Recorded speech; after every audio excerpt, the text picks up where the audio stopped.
February 10, 2023 regular meeting of the San Francisco Ethics Commission. Our minutes will reflect that this hybrid meeting is being held pursuant to the 45th supplement to mayoral proclamation declaring the existence of a local emergency dated February 25th, 2020, and is being held subject to the conditions of this proclamation. Today's meeting is being live cablecast on SFGov TV2 and streamed live online at sfgovtv.org/ethicslive. For public comment, members of the public may attend in person or may participate by phone or the WebEx platform as explained in our agenda document. Moderator, can you please explain how the remote public comment will be handled today? Thank you, Madam Chair. Public comment will be available on each item of this agenda. Each member of the public will be allowed 3 minutes to speak. For those attending in person, opportunities to speak during the public comment period will be made available there in room 400, City Hall. For those attending remotely, public comment period can also be provided via phone call by calling 1-415-655-0001. Again, the phone number is 1-415-655-0001. Access code is 2488-117-8422. Again, the access code 2488-117-8422, followed by the pound sign, and then press pound again to join as an attendee. For callers, you will hear a beep when you are connected to the meeting. You will automatically be muted and in listening mode only. When your item of interest comes up, dial *3 to raise your hand and to be added to the public comment line. You will then hear, "You have raised your hand to ask a question. Please wait until the host calls on you." The line will be silent as you wait your turn to speak. Ensure that you are in a quiet location. Before you speak, mute the sound of any equipment around you, including television, radio, or computer. It is especially important that you mute your computer if you are watching via the web link to prevent feedback and echo when you speak. When the system message says your line has been unmuted, this is your turn to speak. You will hear staff say, "Welcome, caller." We encourage you to state your name clearly. As soon as you begin speaking, you will have 3 minutes to provide your public comment, 6 minutes if you're online with an interpreter. You will hear a bell go off when you have 30 seconds remaining. If you change your mind and wish to withdraw yourself from the public comment line, press *3 again. You will hear the system say you have lowered your hand. Once your 3 minutes have expired, staff will thank you and mute you. You will hear your line has been muted. Attendees who wish to speak during the other public comment periods may stay on the line and listen for the next public comment opportunity and should raise their hands to enter the public comment line by pressing *3 when their next item of interest comes up. Public comment may also be submitted in writing and will be shared with the Commission after this meeting has concluded and will be included as part of the official meeting file. Written comments should be sent to ethics.commission@sfgov.org. Once again, written comments should be sent to ethics.commission@sfgov.org. Thank you, Madam Chair. Thank you. I now call the meeting to order. Clerk, please roll call. Agenda item number 1. Commissioners, please verbally indicate your presence by saying aye after your name is called. Commissioner Bush. Commissioner Bush. Okay. Commissioner Flores Feng. Aye. Commissioner Finliff. Aye. Chair Lee. Aye. Commissioner Romano. Aye. Commissioner Bush. Yes. Perfect. Chair Lee, with five members present and accounted for, you have a quorum. Thank you. And let the record reflect that Commissioner Bush is participating remotely per current rules exemption. With that, agenda item number 2, which is public comment on matters not appearing on the agenda. Mr. Moderator, do we have anyone? Oh, my apology. We have one person who wants to speak. Go ahead, please. All right, you will have 3 minutes. And Thank it you. starts now. My name is Winship Hillier. I realize that you have had 50-plus complaints dumped on you from a single member of the public regarding the Sunshine Ordinance regarding the Sunshine Ordinance. And my complaint is similar to those but different. I submitted it on December 31st of last year, and I still do not have a determination of whether you have jurisdiction over it. And I was contacted by Mr. Eric Willett, who told me that the case number was 2223-049. That's 2223-049. And that he would be working on this, but it's been 40 days now. I think that's a bit long just to determine whether you have jurisdiction. Back to you, Madam Chair. Thank you.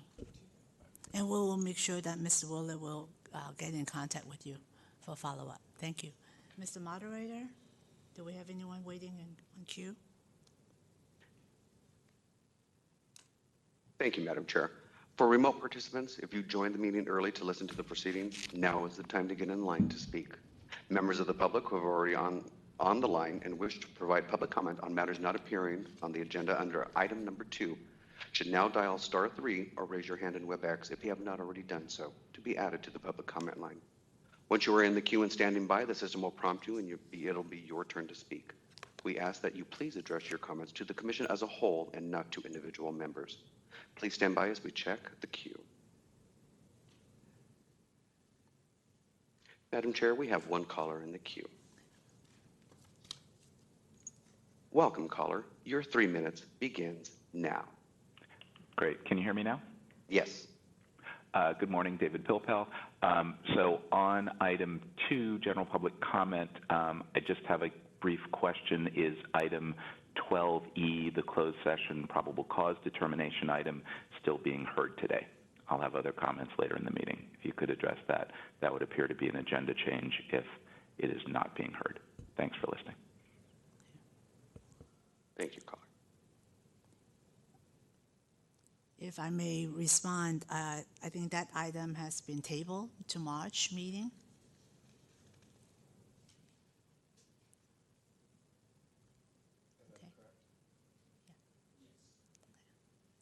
Please stand by as I check for other callers in the queue. Madam Chair, there's no further callers in the queue. Okay, thank you.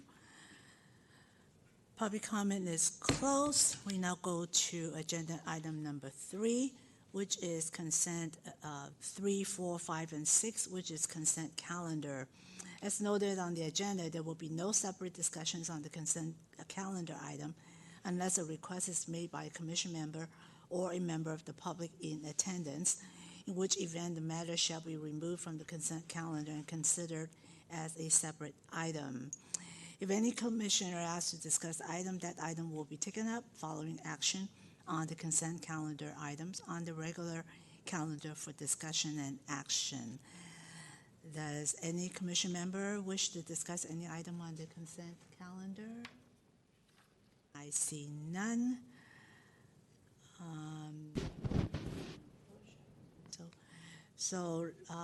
Does any member of the public who are in person wish to provide public comment on the consent calendar?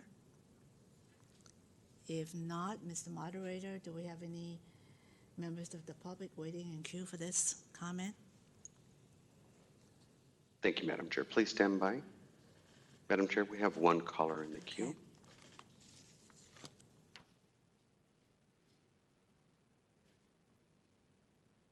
Welcome, caller. Your 3 minutes begins now. David Pilpel again. So at least one thing that I noticed in the minutes, and because I had to PDF the minutes, I can't really give you a page reference. This is on the January 13th minutes on item 7, just before public comment, refers to Commissioner Romano as Commission Romano. So I would suggest just changing that word from commission to commissioner. And then just in general, on the minutes, I have not looked at your minutes recently. It is, in my experience, unusual to, it's not a problem to make a first reference to someone with their full name, but the subsequent references to just someone by their last name without a title or a full name or a reference to gender or anything is just odd. So by way of example, on that same page, Wong made an introductory statement to the commission. It just strikes me as unusual in the way that the city does minutes at various bodies. I don't think there's anything illegal or wrong about it. I would just ask you and staff to think about how to characterize subsequent references to an individual. I'm also noticing under public comment related to item 8, the closed session, I believe Gary Winnick, the attorney for the respondent, is actually spelled W-I-N-U-K. And if I notice anything else that's of a clerical nature like that, I'm happy to bring that up to staff so as not to take up more time of this meeting, which might run long anyway. Thank you very much for listening. Thank you.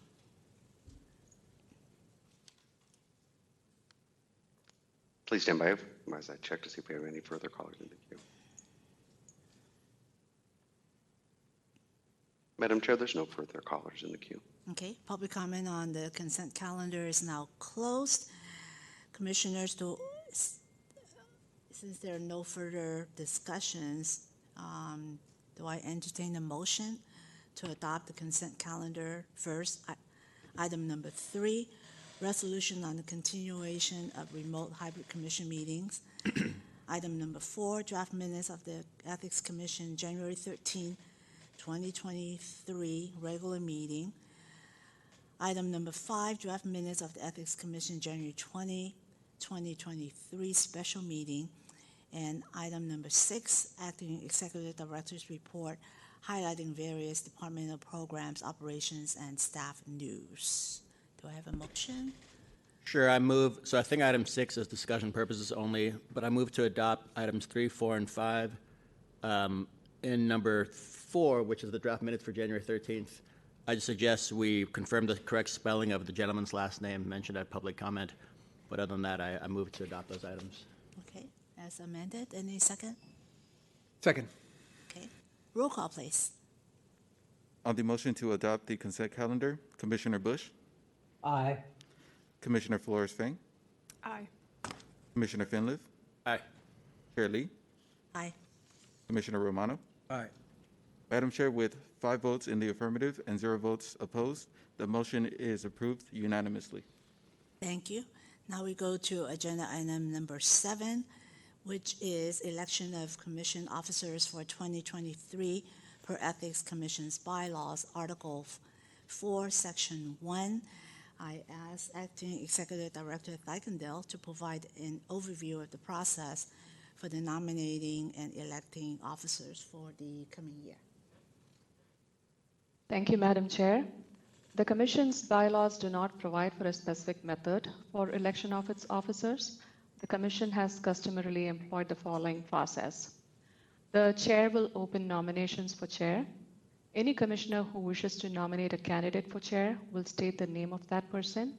If that person agrees to run, that person is nominated. Commissioners may also self-nominate for Chair.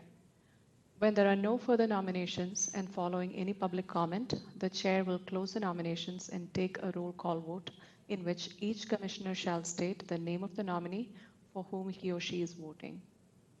If a nominee receives 3 or more votes, that person is elected Chair for a 1-year term starting in March 1st.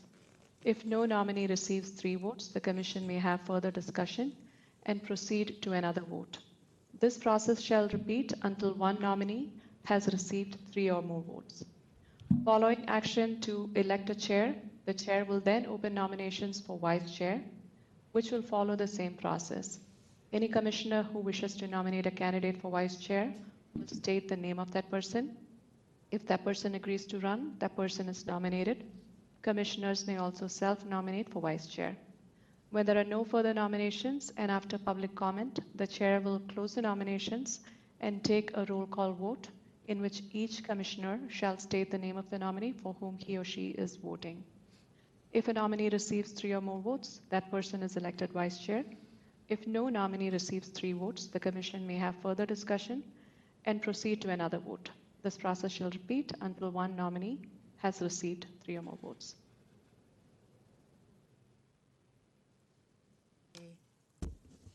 Thank you, Acting Executive Director. I now open the floor for nomination. First, I I wish to self-nominate myself. I had no intent to do that until a few days ago. As we know, this commission is facing a couple of important challenges. We must find the next executive director to lead the commission. We are also facing a possible budget issue that we may have to lose up to 1/3 of the current staff. These two challenges would severely impact our current path to carry out our vision and mission given to us by the people of San Francisco. I feel really very seriously that for the next few months, we need to really continue on the path that we have been on the last few months. We definitely should not or could not have any disruption to what we're doing. And for that reason alone, to make sure that the next few months we would be able to deal with these two immediate challenges. And for these two reasons alone, I nominate myself to lead this commission for the next year. Any other nominations?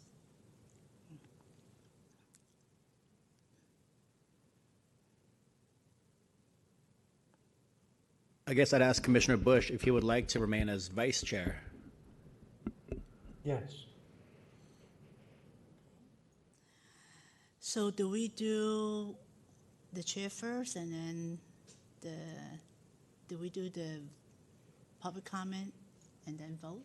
How does that go? Good morning, Commissioners. Deputy City Attorney Brad Russi. Yeah, the president, the chair question is first addressed and voted on. So you should take public comment on the chair and then resolve that question and then move on to the vice chair. Okay, so let's open up. If there are no other nominations to the chair position, let's open up for public comment, please. Madam Chair, we are checking to see if there are callers in the queue who wish to comment on item number 7, election of chair. Please stand by.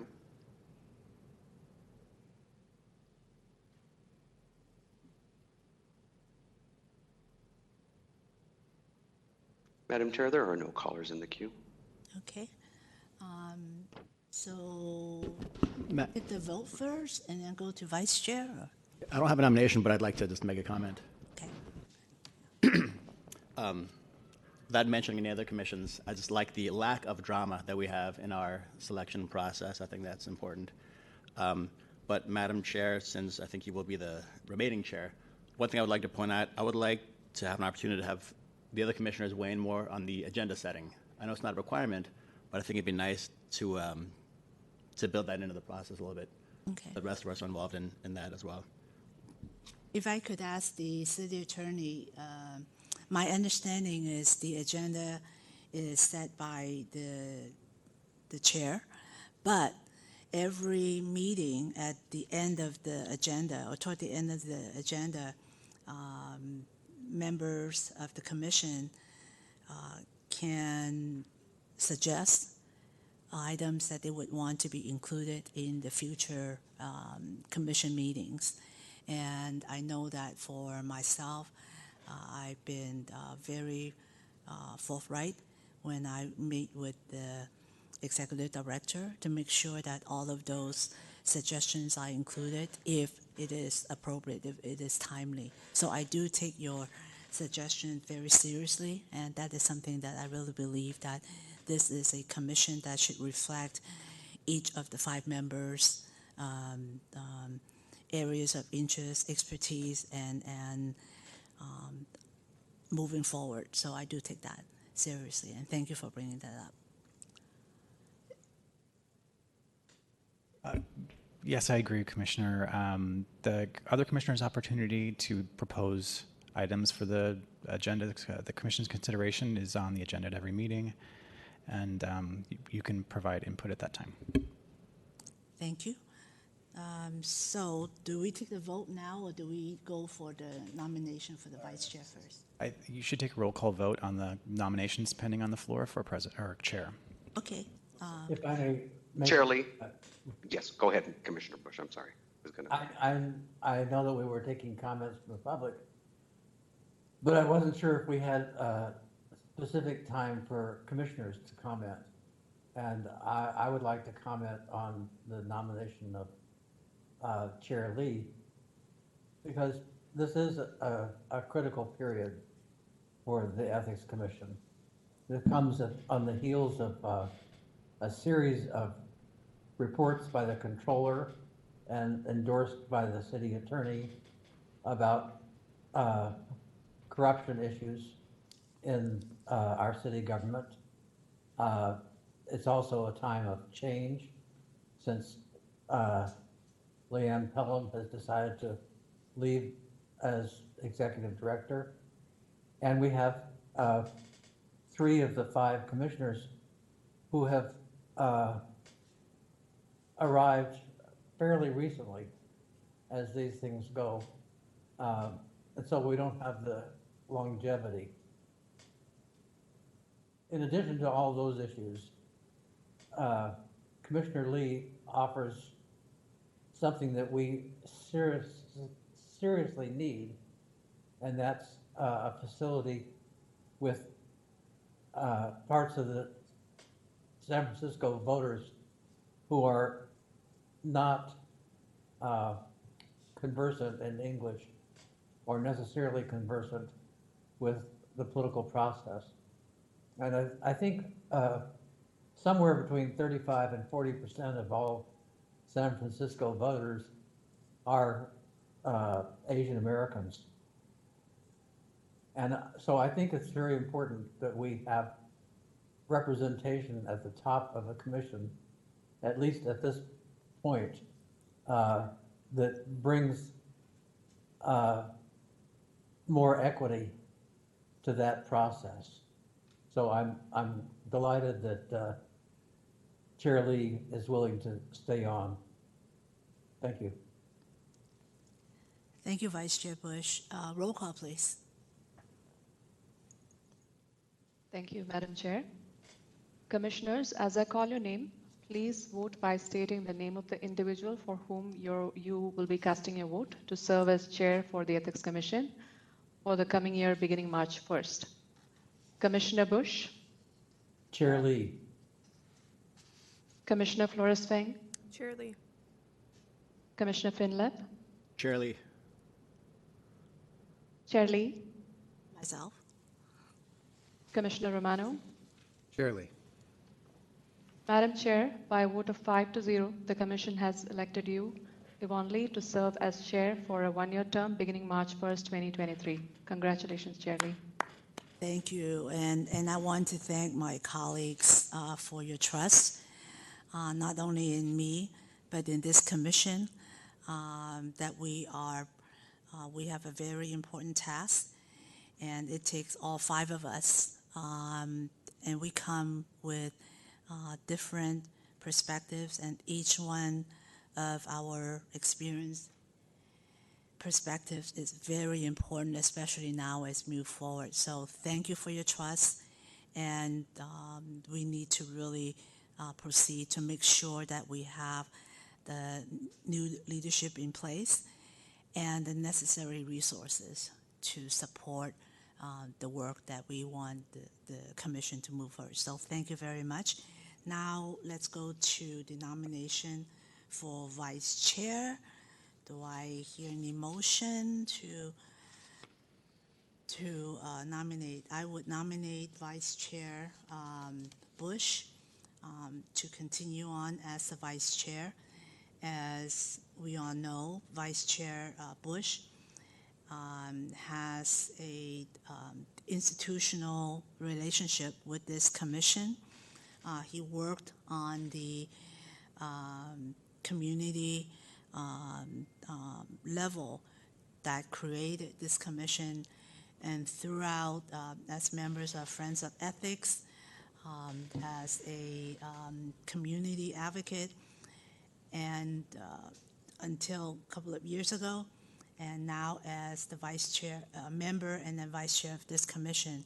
He adds on institutional knowledge, the experience, and more importantly, even though he and I do not agree on everything, but our differences of perspectives really add to the vibrance of our discussion and thereby really enrich the outcome of what this commission is set to do. So I nominate Vice Chair Bush to a new term as Vice Chair. Thank you. I accept. Do I entertain any other nominations? No, so nomination is closed. Let's go to public comment, please, moderator.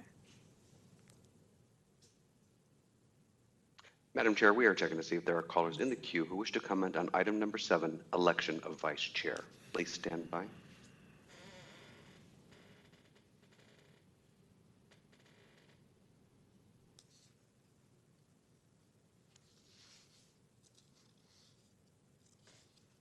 Madam Chair, there are no callers in the queue.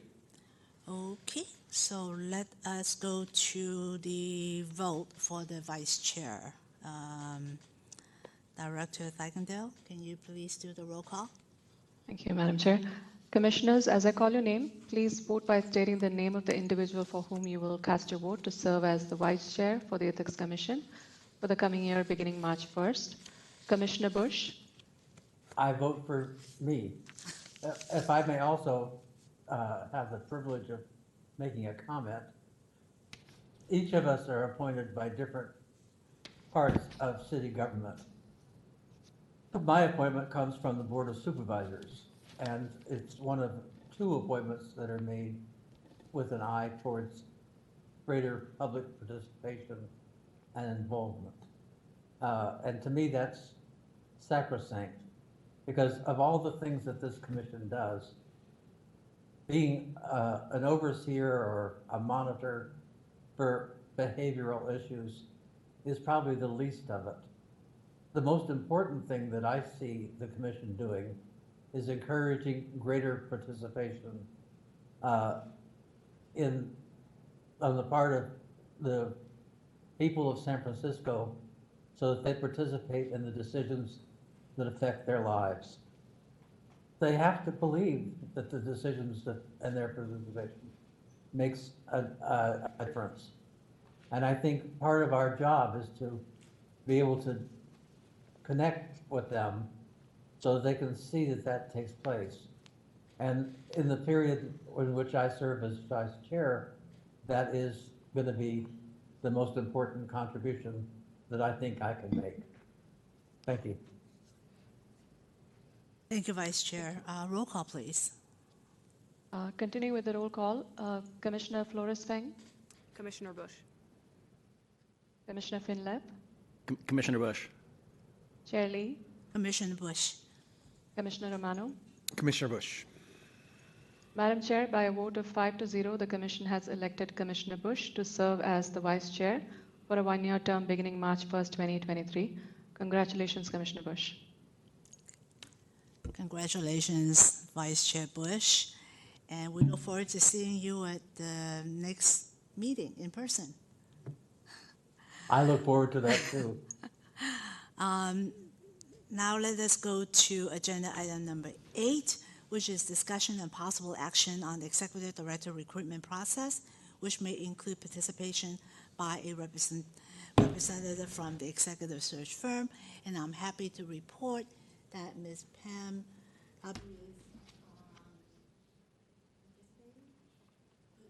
Mr. Derby, and I think that another representative from DHR may be joining us virtual as well. Let me just give an update to my fellow commissioners where we are at. First, I want to thank the acting director and the DHR represent our liaison with DHR. They work very diligently with CPS HR and Ms. Derby during the last few weeks. And because of their hard work, we now have a brochure that went live last week.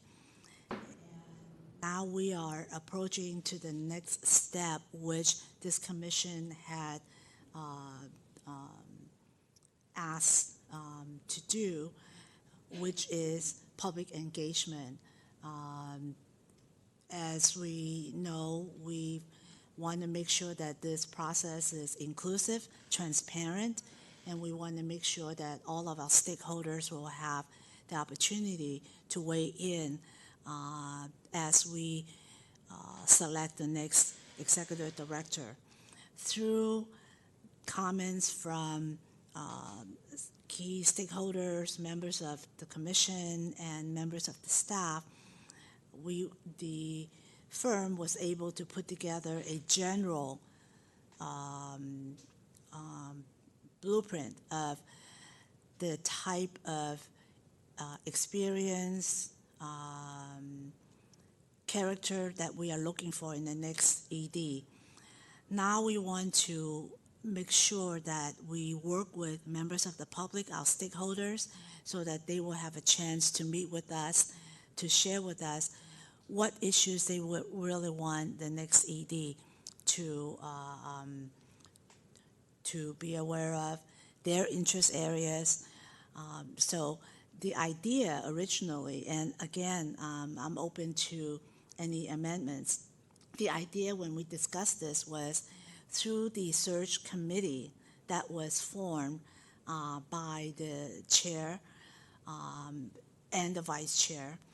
The search committee will be able to carry out much of these activities, including meetings with the public, the stakeholders.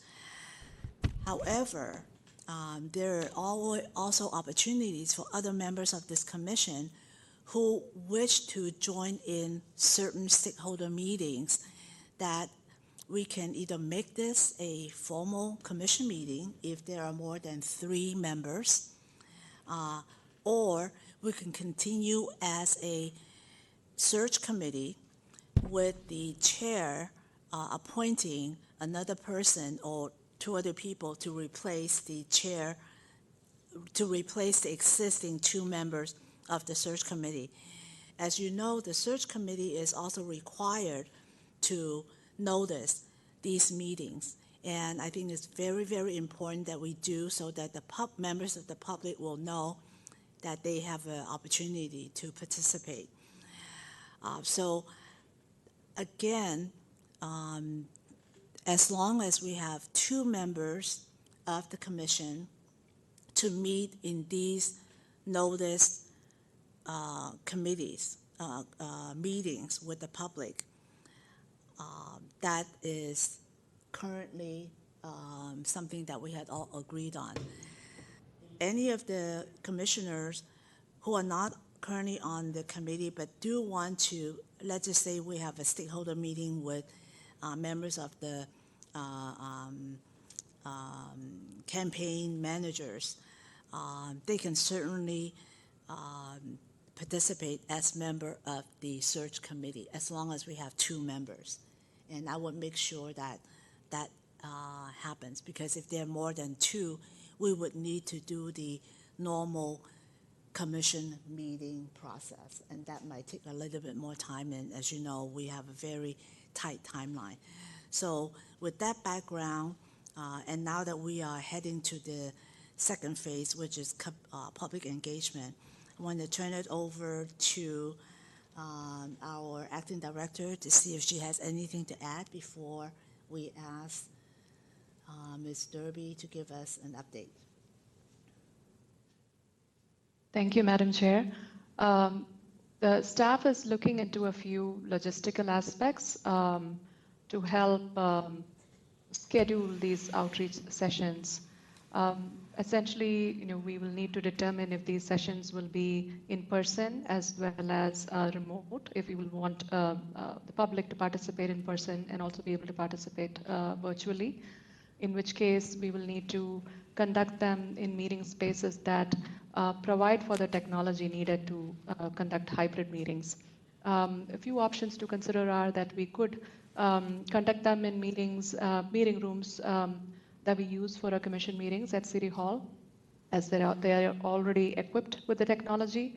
The Ethics Commission's office also has a small meeting space, which is also fully equipped and ready to go. However, the meeting space in the Ethics Commission office has limited seating only, up to a total of about 10 or so in-person attendees. So we may be able to do virtual meetings in that space, which will certainly accommodate a larger number of attendees.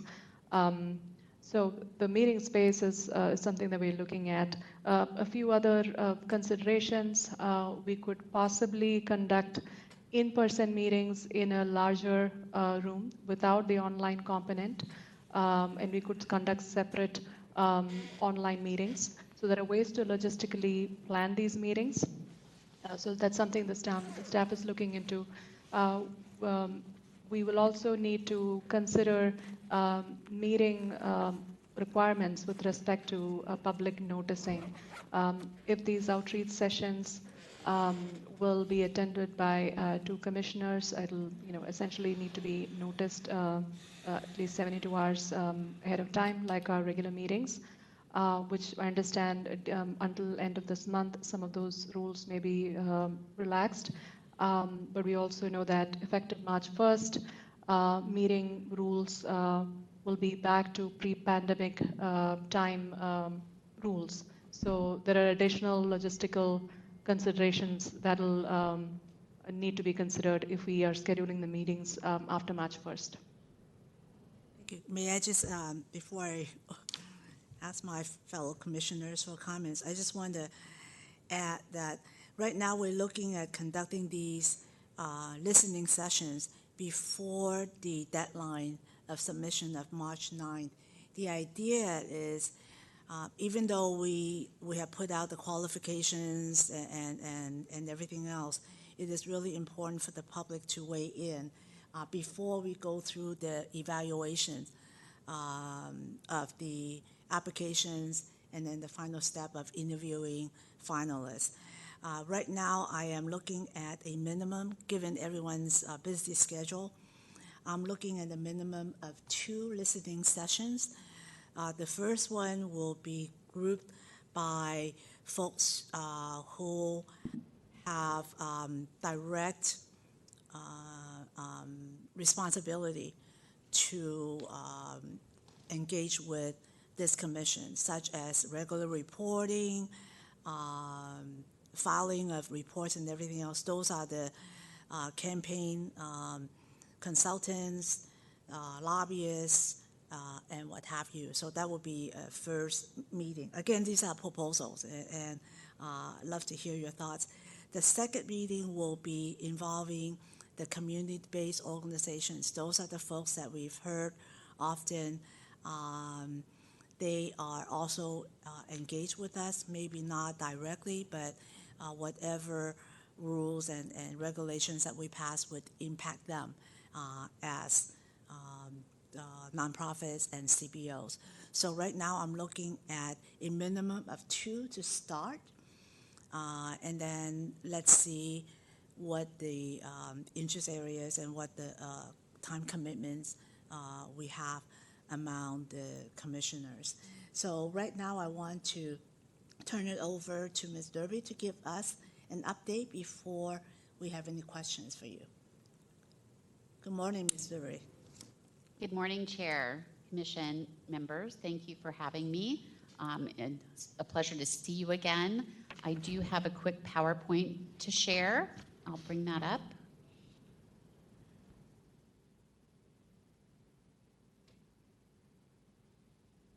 So I just wanted to give you an update today of where we are in the current process.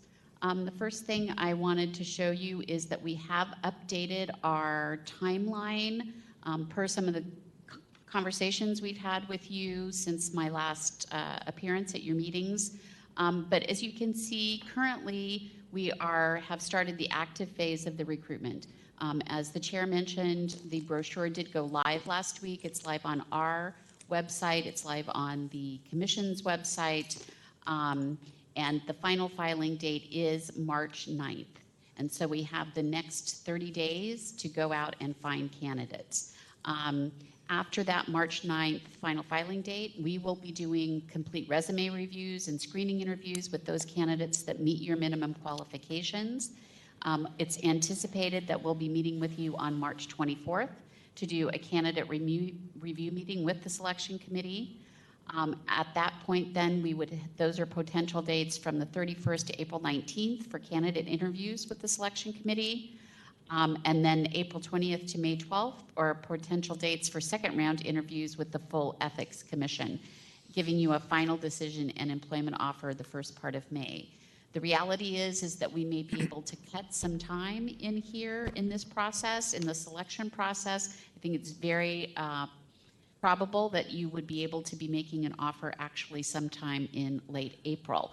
But those are conversations that we'll be having with the selection committee and with the chair as we move forward.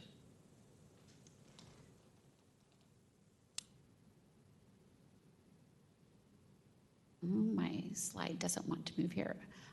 Next, we are placing ads. The ads, I think, are appearing now on all of these sites, although sometimes it takes a couple of days. But first, the Hispanic National Bar Association. Second, the California Lawyers Association. We choose to use that's really the Bar Association for all California members. They do then email it also to more than 65,000 of their members. So we feel that we get a good broad swath of individuals through that ad. The California District Attorneys Association, the American Bar Association, which then of course emails it also to tens of thousands of law professionals around the country. Capital Morning Report is actually a state publication, and we want to make sure that we advertise there to hit individuals at FPPC, in the Attorney General's office, for example. Also, we're obviously sending it to those individuals directly, as with many individuals, but we also want to make sure we have advertising there. Then also with the Society of Corporate Compliance and Ethics and the Ethics Compliance Initiative. We also then have very active social media campaigns happening. We're using Zoom Info and LinkedIn Recruiter to identify individuals that are in this space, professionals in this space, to contact either as referral sources or as potential candidates. We're using sourcing techniques that include reaching out to neighborhood associations and many of those organizations that the chair just mentioned in doing your listening engagement situations. We'll be doing direct outreach to those individuals, which include cold calling and email. We'll be scheduling informal screening sessions with those individuals oftentimes. Well, we're encouraging them to apply. One of the things that has already happened is that our initial email blast has gone out to more than 6,000 individuals from our database around the country to inform them of this position. But then over the next 30 days, it's going to be these very targeted outreach activities that we'll be conducting. We will be assisting the acting director in any way possible to help set up those stakeholder engagement discussions. And we'll also be contacting a list of potential candidates that was identified to us by Leanne. So we have a very robust 4 weeks in front of us that we'll be contacting those referral sources and potential candidates. As I mentioned, the selection process after that March 9th is for us to do our screening interviews, to then do a candidate review meeting with the selection committee, and then we would be doing interviews. Client interviews would be the full commission. So those are the 3 selection process steps. The final selection, we will assist in the candidate offer and help with negotiations. We'll be doing reference and background check assessments of those finalist candidates, and then we would be helping solidify a start date for the selected candidate. So that's a very quick overview of where we are. I know you have a bit of an agenda today, and so I don't want to take too much time, but I'd be happy to share, have any questions at this point. Thank you. Any questions, comments from my fellow commissioners? I have a few questions. Okay. Go ahead, please. Unmute, please. Am I unmuted now? Yeah. You're good. Okay. In terms of the proposed candidates, will they be identified as to which commissioner or former official has proposed those candidates? No, we would not share that information, although that obviously is to the pleasure of the commission. And so if that is something that you desire, if the commission so chooses, we would share that information with only the commission, obviously. I'm sorry, what was the question? I would like to see that shared, if only because. Do you guys hear the question? No. What's the? Commissioner Bush, could you repeat your question? Whether the potential candidates who are being proposed by others will be identified in terms of who has made the proposal that they be considered. Because in the past, my experience was that we really wanted to give additional weight in some cases. So, for example, Leanne was not a candidate on the first list of potential applicants, but she came in as a result of the former chair of the FPPC, who knew her very well, and he convinced her that she should apply, and so she did. And of course, she blew away the commission, and Paul Rennie, who was the chair at that time, certainly gave it due weight when it came in. And she trumped some of the candidates that many of us thought were the leading candidate, and rightfully so. So I think that it would be helpful to know, because it tells you something about the background of the candidates, that they were able to enlist that kind of support. And in general, it's not unusual for a candidate to list the names of people who endorse their candidacy. So that's one factor. Another factor is whether you are doing an outreach to groups like COGL. COGL is an association of ethics organizations throughout California, and they do annual meetings and have forums where things are discussed. And COGL is very respected, and if someone is an active participant in COGL, that will tell us something about their familiarity with the way ethics is being handled across the state and not just within the context of San Francisco. So those are the kinds of things that I would find helpful as we evaluate candidates. If I may just add, we want to make sure that this process is completely fair and transparent.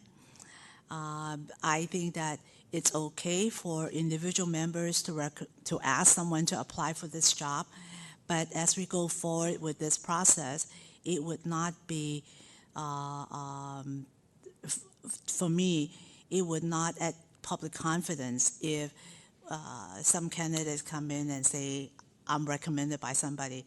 And of course, through the resumes, through reference checks, those information will come through as they go forward. But I personally, I like to hear from my colleagues, but I personally would prefer that you do not, Ms. Derby, you do not include those information as review the first round of applicants. Any comments from my colleagues? No, I agree. No, that seems reasonable to me. That makes sense to me. I guess I have a question to Ms. Derby. First of all, thank you very much for your brief and helpful presentation. The idea that, am I right that the idea is that you're going to bring a couple of candidates to the full commission? Yes, correct. Do you have to a the full commission, I would anticipate 2 to 3 finalists. That seems right to me. So far, I think that this process has been, I trust that you and the subcommittee have done an extraordinarily thorough job. I think that that's been evident to us. I don't think that the rest of us can or should necessarily be part of every detail here about the brochures and meeting rooms and who exactly. I really do trust the chair and vice chair to take care of all these details. That's the point of the subcommittee. So I would suggest that we really reserve the full commission time for when we have the finalists. Otherwise, I trust the rest of you guys to find those excellent finalists for us. Commissioner, I mean, I have something else to say, but you can respond directly to that. oh, please go ahead. Well, I don't know if it's that direct either, so I'm going to go ahead. Okay. Yeah, I mean, I'd just like to comment on the presentation again. I also found it very helpful. It was nice to see that on the list of outreach for ad campaigns, there's obviously an intention to target or at least include diverse candidates. And so I was also wondering how I would go about maybe helping add to that list. I know that you've given the commissioners several opportunities to offer different bar associations or organizations that maybe we can reach out to, but is that something, Ms. Derby, that I should speak to you about, or the chair and the vice chair at this stage? If I could answer that first, I think a couple of us have submitted a list that included the ABA, the NBA, alphabet soup, American Bar Association, the National Bar Association, Asian American Bar Association, the Congressional Staffers Association, California Legislative Staffers Association, just to name a few that I remember. So that was submitted, and I hope that CPS would reach out to those groups, even though some of us, I personally had sent out the brochure to these organizations. But if you have any other organizations that you want them to include, just for expedience sake, maybe you can just send it to me, and then we can make sure that there's a whole list that they could do the second blast. Thank you very much, Shirley. Thank you. Couple of quick comments. Ms. Derby, thank you as well. I'm sorry, Commissioner Bush, looked like you had something to say. I just wanted to suggest that when people are writing up their interest in serving as the executive director, that they include whether they have ever attended an ethics commission, and as well as whether they've ever been involved in a campaign or lobbying effort, so that they have some hands-on experience with those activities that they would be overseeing as executive director. It's not a factor that would preclude someone from being considered, but it was a factor that might play a role in their consideration. Commissioner Finlaf? Ms. Derby, thank you for your presentation. A couple of quick points. I agree with Mr. Romano, Commissioner Romano, that I think all the details we can save for the subcommittee, but I would like to have just access to resumes as they come in, not to discuss them as a commission, not to create a meeting, but I wonder whether you can set up an electronic repository where, if we so wish, we can just look at the resumes. Again, not in a meeting, not for discussion, just to access them. In terms of the issue that Commissioner Bush raised about names of references, since we're picking a candidate on their merit, it seems weird to me that we would bake in who referred them at the initial step. So I agree with Chair Lee that would make me a little uncomfortable. That said, of course, people should list their references and where they've worked, and I would imagine that the search firm would follow up with those folks. So I think that's the appropriate way to address that issue. Thank you. Thank you. There's no other questions, comments from the commission. Let's open up for public comment, please. Moderator?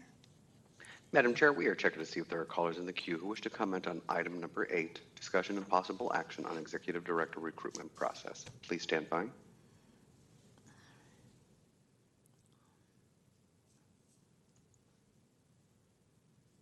Madam Chair, we have one caller in the queue. Welcome, caller. Your 3 minutes begins now. Great. David Pilpel again. So it was a short presentation from the executive search firm, Ms. Derby. If you could post that PowerPoint presentation on the website in relation to this item, that would be great. I'd appreciate that. If you do hold some public outreach sessions to discuss not specific candidates, but desired qualifications, et cetera, I would encourage you to hold those one or more sessions as remote or at least hybrid. Relative to the next item, that public participation is encouraged, but that people shouldn't have to schlep down to a site to do that, that they should be able to participate just as I am right now, today. Also, if you could post the link to the brochure itself. There was reference made to the brochure. I don't want to have to go find it. If there's a way to include the link to that, also if you're updating the agenda page for today. And I was going to refer to Kogel, but Commissioner Bush already referenced Kogel, which of course I thought used to be a Jewish cooking group, but apparently is the Conference on Government Ethics Laws. Anyway, those are my thoughts on the recruitment process at this time. Thanks for listening. Thank you. And Mr. Hugo, can you please make sure that you send the staff your contact information, because we definitely want you to know about the next public engagement sessions. And if I could ask our executive director if you can put a separate site in our website on the executive search page so that the public can follow with us with the updates and then questions that they may have. That would be great. I don't know technology. I don't know if that's possible, but it would be great if we can do that as a separate page.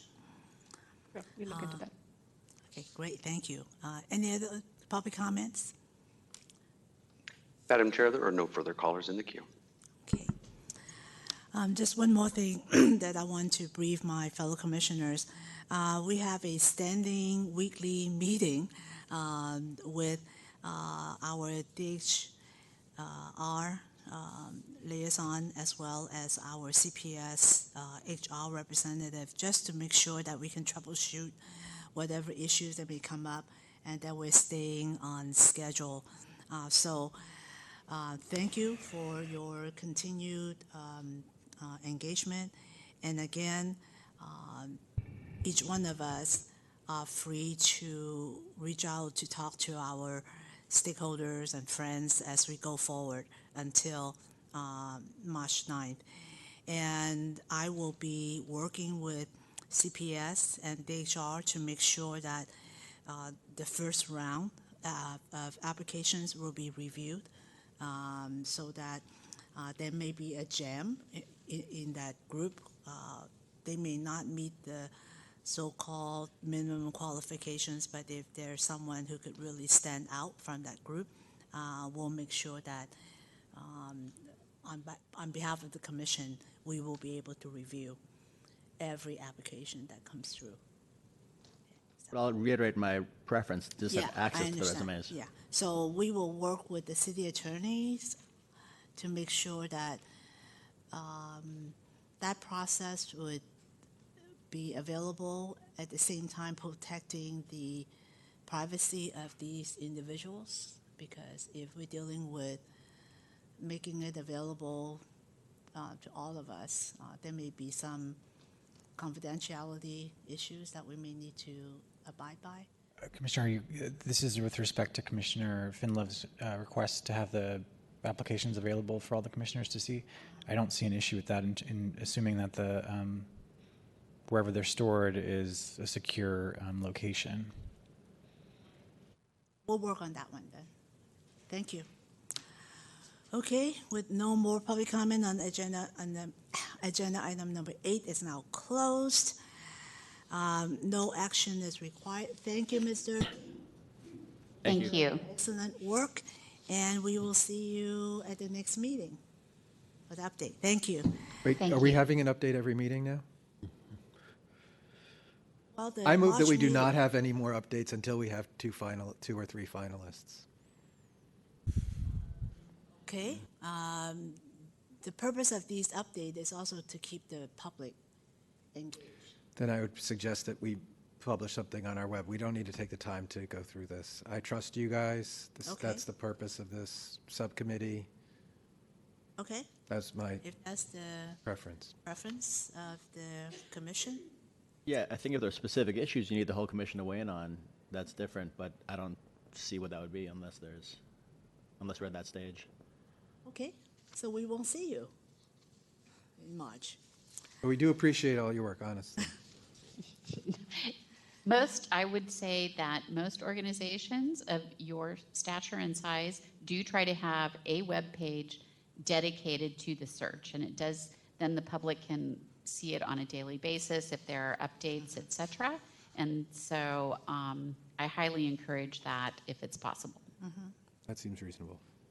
Thank you. Thank you. Okay, now let's go to agenda item number 9, which is discussion and possible action regarding the impact of the upcoming termination of the governor's COVID-19 emergency proclamation and the mayor's emergency order on current Ethics Commission hybrid meeting operations, and whether to continue to resource and provide online and telephone conferencing services to facilitate remote public comment.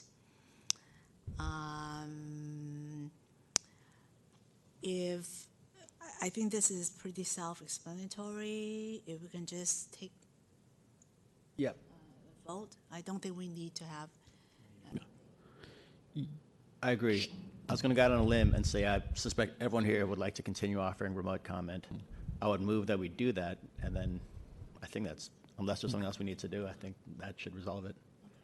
Charlie, just as a brief informational update, since the memo was published recommending the continuation of remote public comment, we have learned that the city administrator's office will be releasing guidance at some point in the near future for commissions and boards citywide, but I believe that does not change the recommendation to continue for the time being, and that could be evaluated based on city administrator recommendations when they become available. Okay, great.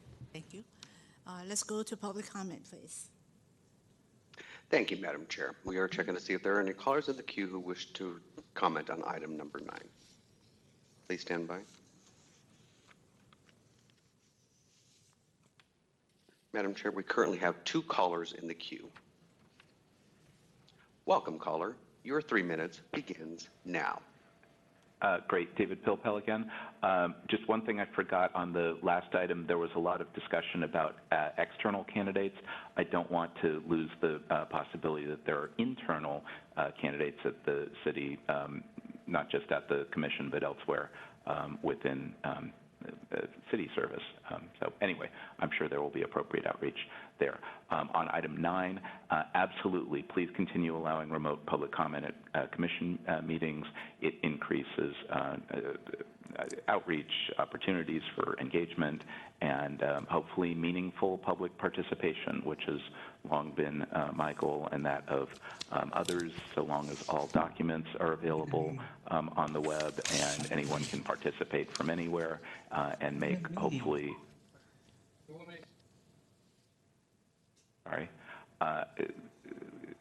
so long as people can make pointed and useful public comments, as I try to do, I think that helps the process very much. So I very much support the motion and appreciate your efforts to continue remote public comment at commission meetings. Thanks very much. Thank you. Please stand by.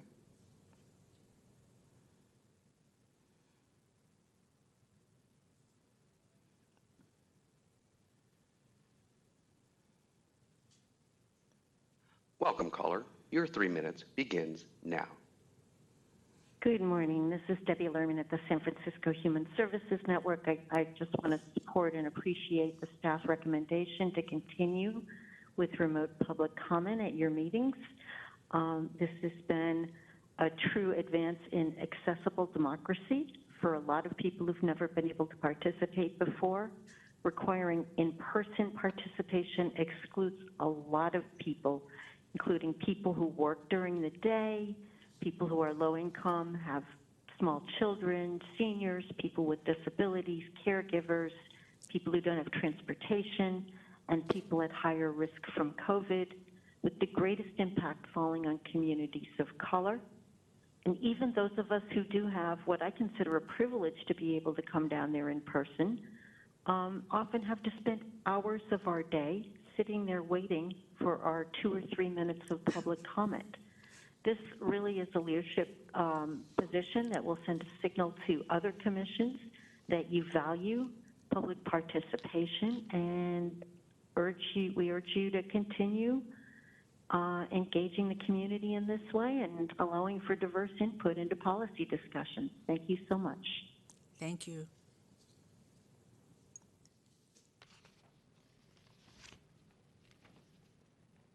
Madam Chair, there's no further callers in the queue. Okay, thank you. Public comment to agenda item 9 is closed.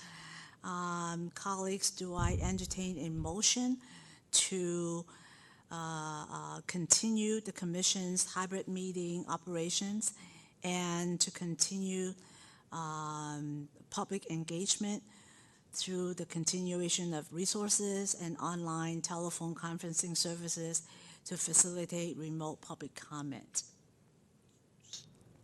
So moved. Seconded. Okay, it's been motioned and Sorry, I was seconded. faking you Roll out. call, please. On the motion to continue hybrid and public engagement, Commissioner Bush, Aye. Commissioner Flores-Fang, Aye. Commissioner Finliff, Aye. Chair Lee, Aye. Commissioner Romano. Aye. Madam Chair, with 5 votes in the affirmative and 0 votes opposed, the motion is approved unanimously. Thank you. And now let's go to agenda item number 10, which is discussion of the Board of Supervisors Resolution, file number 221211, urging the Ethics Commission to timely complete backlog of outstanding audits and updates from the audit program. I think we have do we have Ms. Linda Fong here to give us an update? Ms. Fong, welcome. Chair Lee, if I may. Oh, sure, my apologies. Just a very brief update. Just wanted to provide the context that this was an item that we added to the agenda as the Commission had requested an update regarding the audits in the last meeting.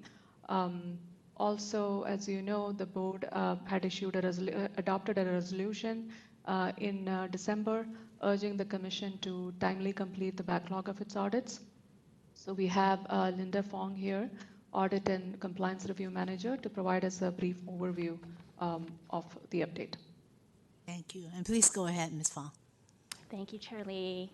Good morning. You talk directly into the mic. Can you hear me? Better. Okay, good. Thank you. Good morning, Chair Lee, Commissioner Romano, Finliff, Flores-Fang, and Commissioner Bush.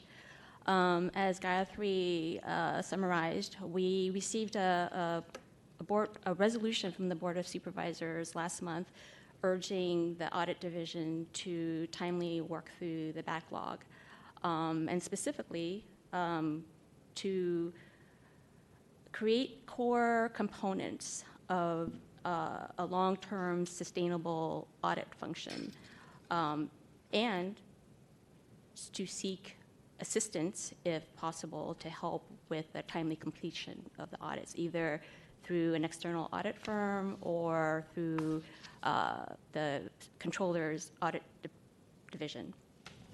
So before I provide an update as to the program of the current status of things within the audit division, I just want to provide a little bit of background for what the division does in general. This may be familiar information to some, but in case there are people who don't know what the Audit Division does, just want to provide a quick overview.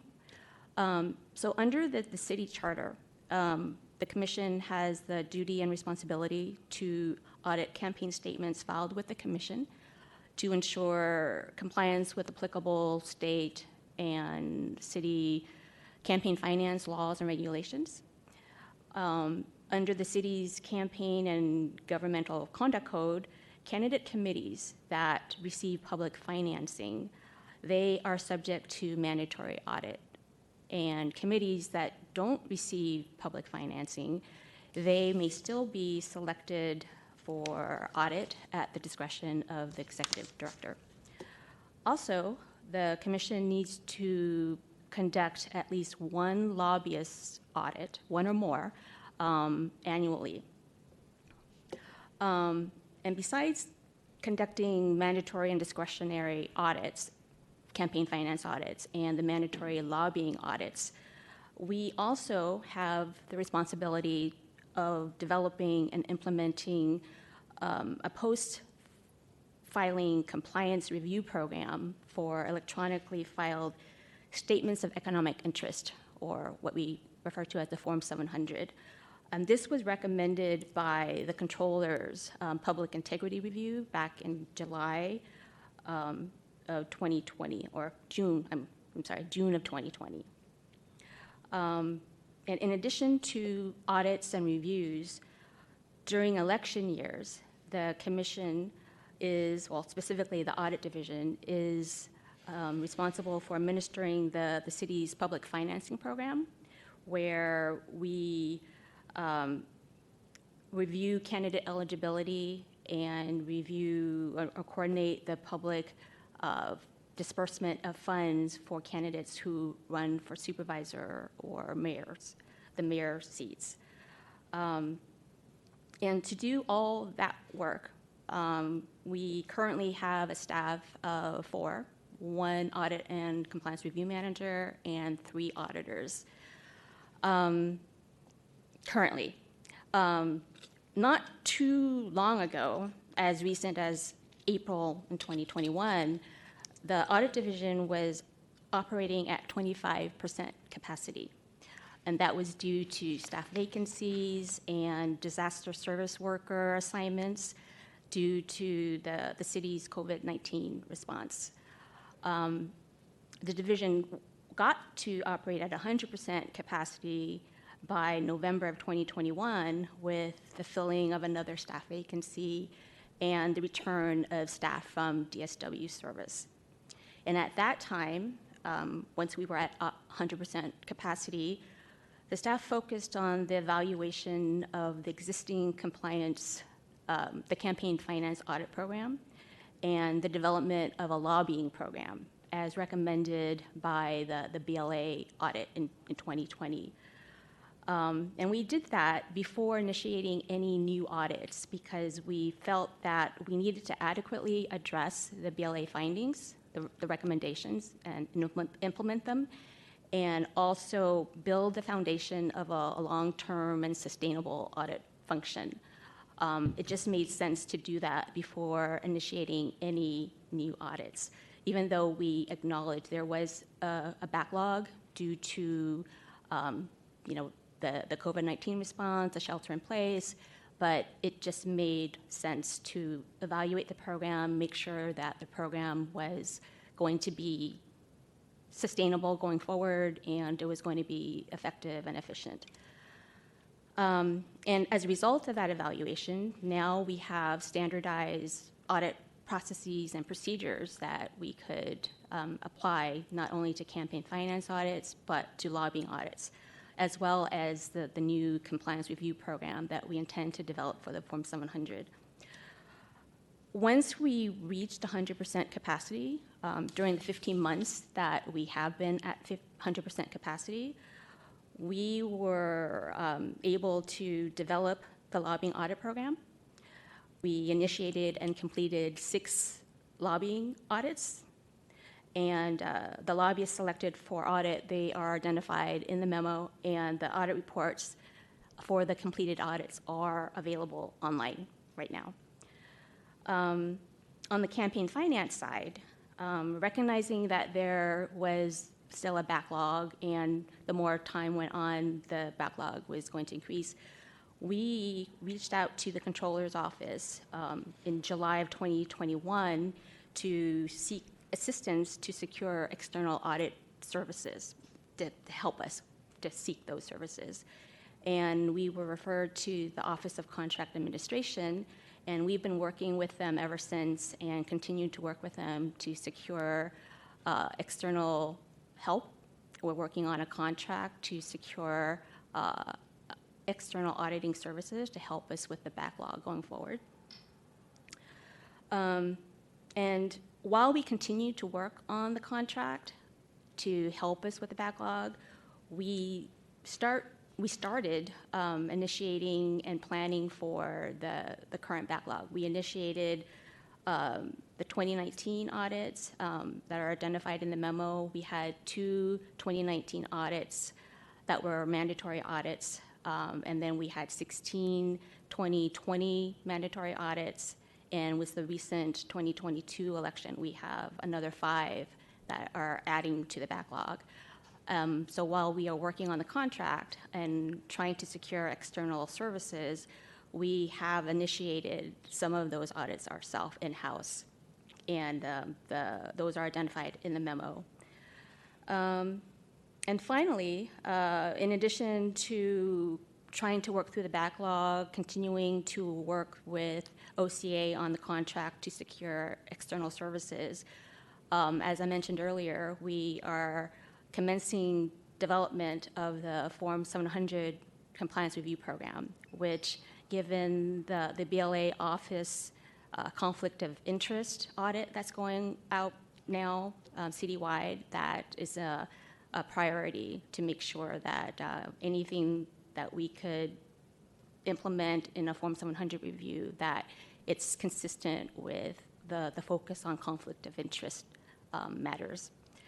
So I just wanted to provide that overview. I'm happy to answer any questions at this point. Thank you. Questions, comments, colleagues? Thank you, Ms. Fong.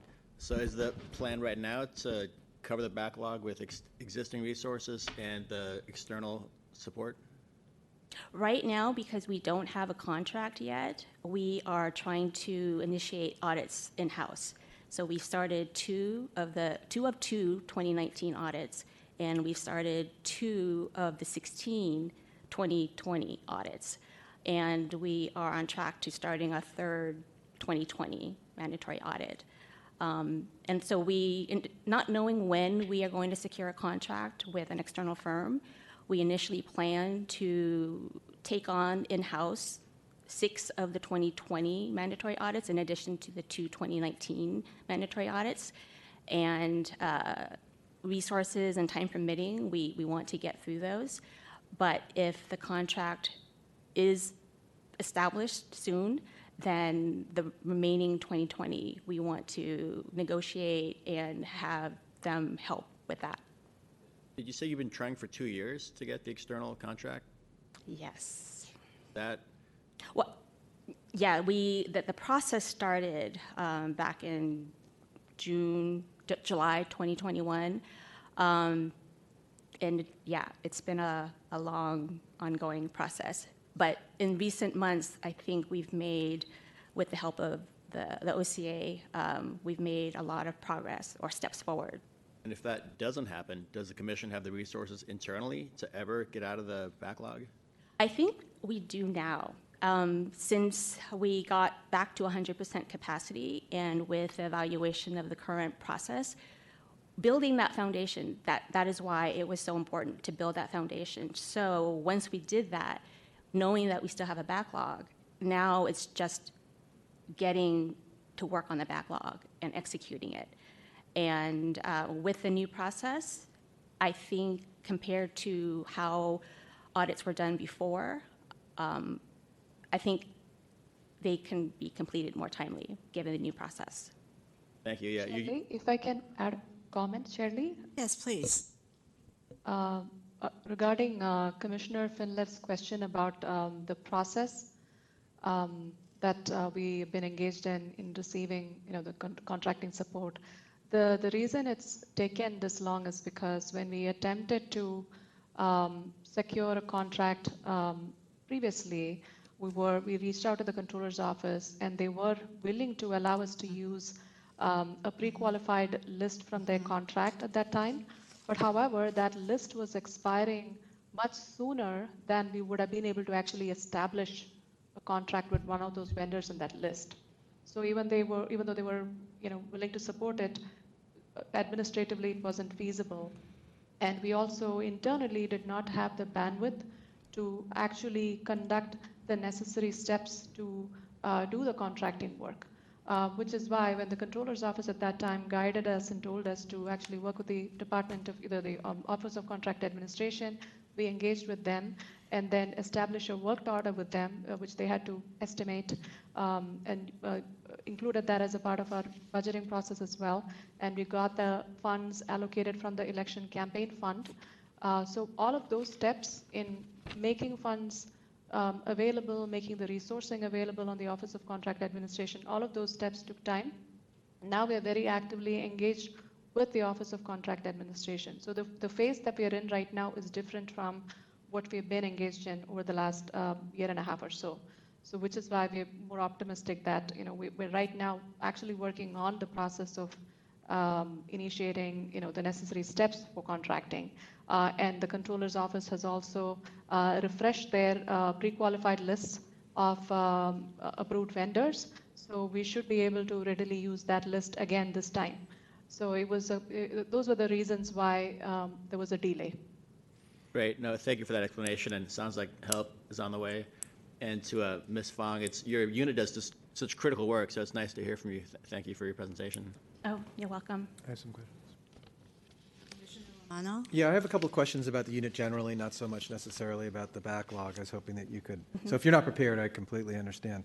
My understanding is that there's basically two types of audits that you conduct. There are campaign finance, and then there's the lobbyist audits. Is that correct? Yes. Is that right? Yes. And about how many audits are you able to, or did we do this past year, in the past 12 months? Since we got to 100% capacity, we focused on the lobbying audits, and we completed 6 since developing the program for that. And how long, over 6, over how many what period of time, excuse me? I'm sorry? Over what period of time? You said since you became full 100%. So It started, the program development started last February. So from last February until now, so within a year. So it's a year, 6. Yeah, within a year, we developed the program and completed 6 lobbyist audits, yes. And over the past, let's say 5 years, can you estimate how many audits combined you've been able to? 5 years? Yeah. Just Oh, guess. that predates my tenure with the commission. I don't know, All right, but so I can go back and. When did you provide start that. with the commission? April of 2021. All right, so since you started, how many audits have we completed, more or less? Those 6, the lobbying audits, yes. Oh, no other? No other others. No other campaign? No, just like I shared initially, when I joined, that was when we just got the BLA recommendations in August of 2020. And so when I joined, audits stopped at that point. Got it. And then it was needed to evaluate the process, yes. So 6 lobbying audits out of how many lobbyists? Let me. More or less, guess. It's Let's fine. see.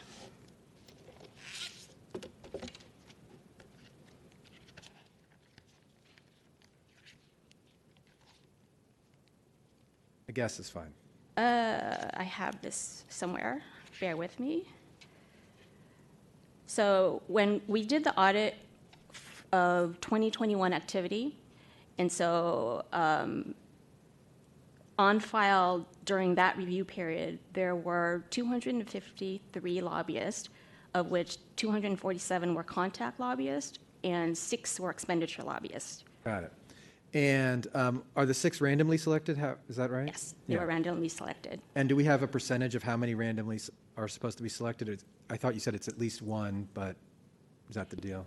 Yeah, the law requires that the commission do at least 1, that's all. What are we targeting, though? Do we have a target percentage?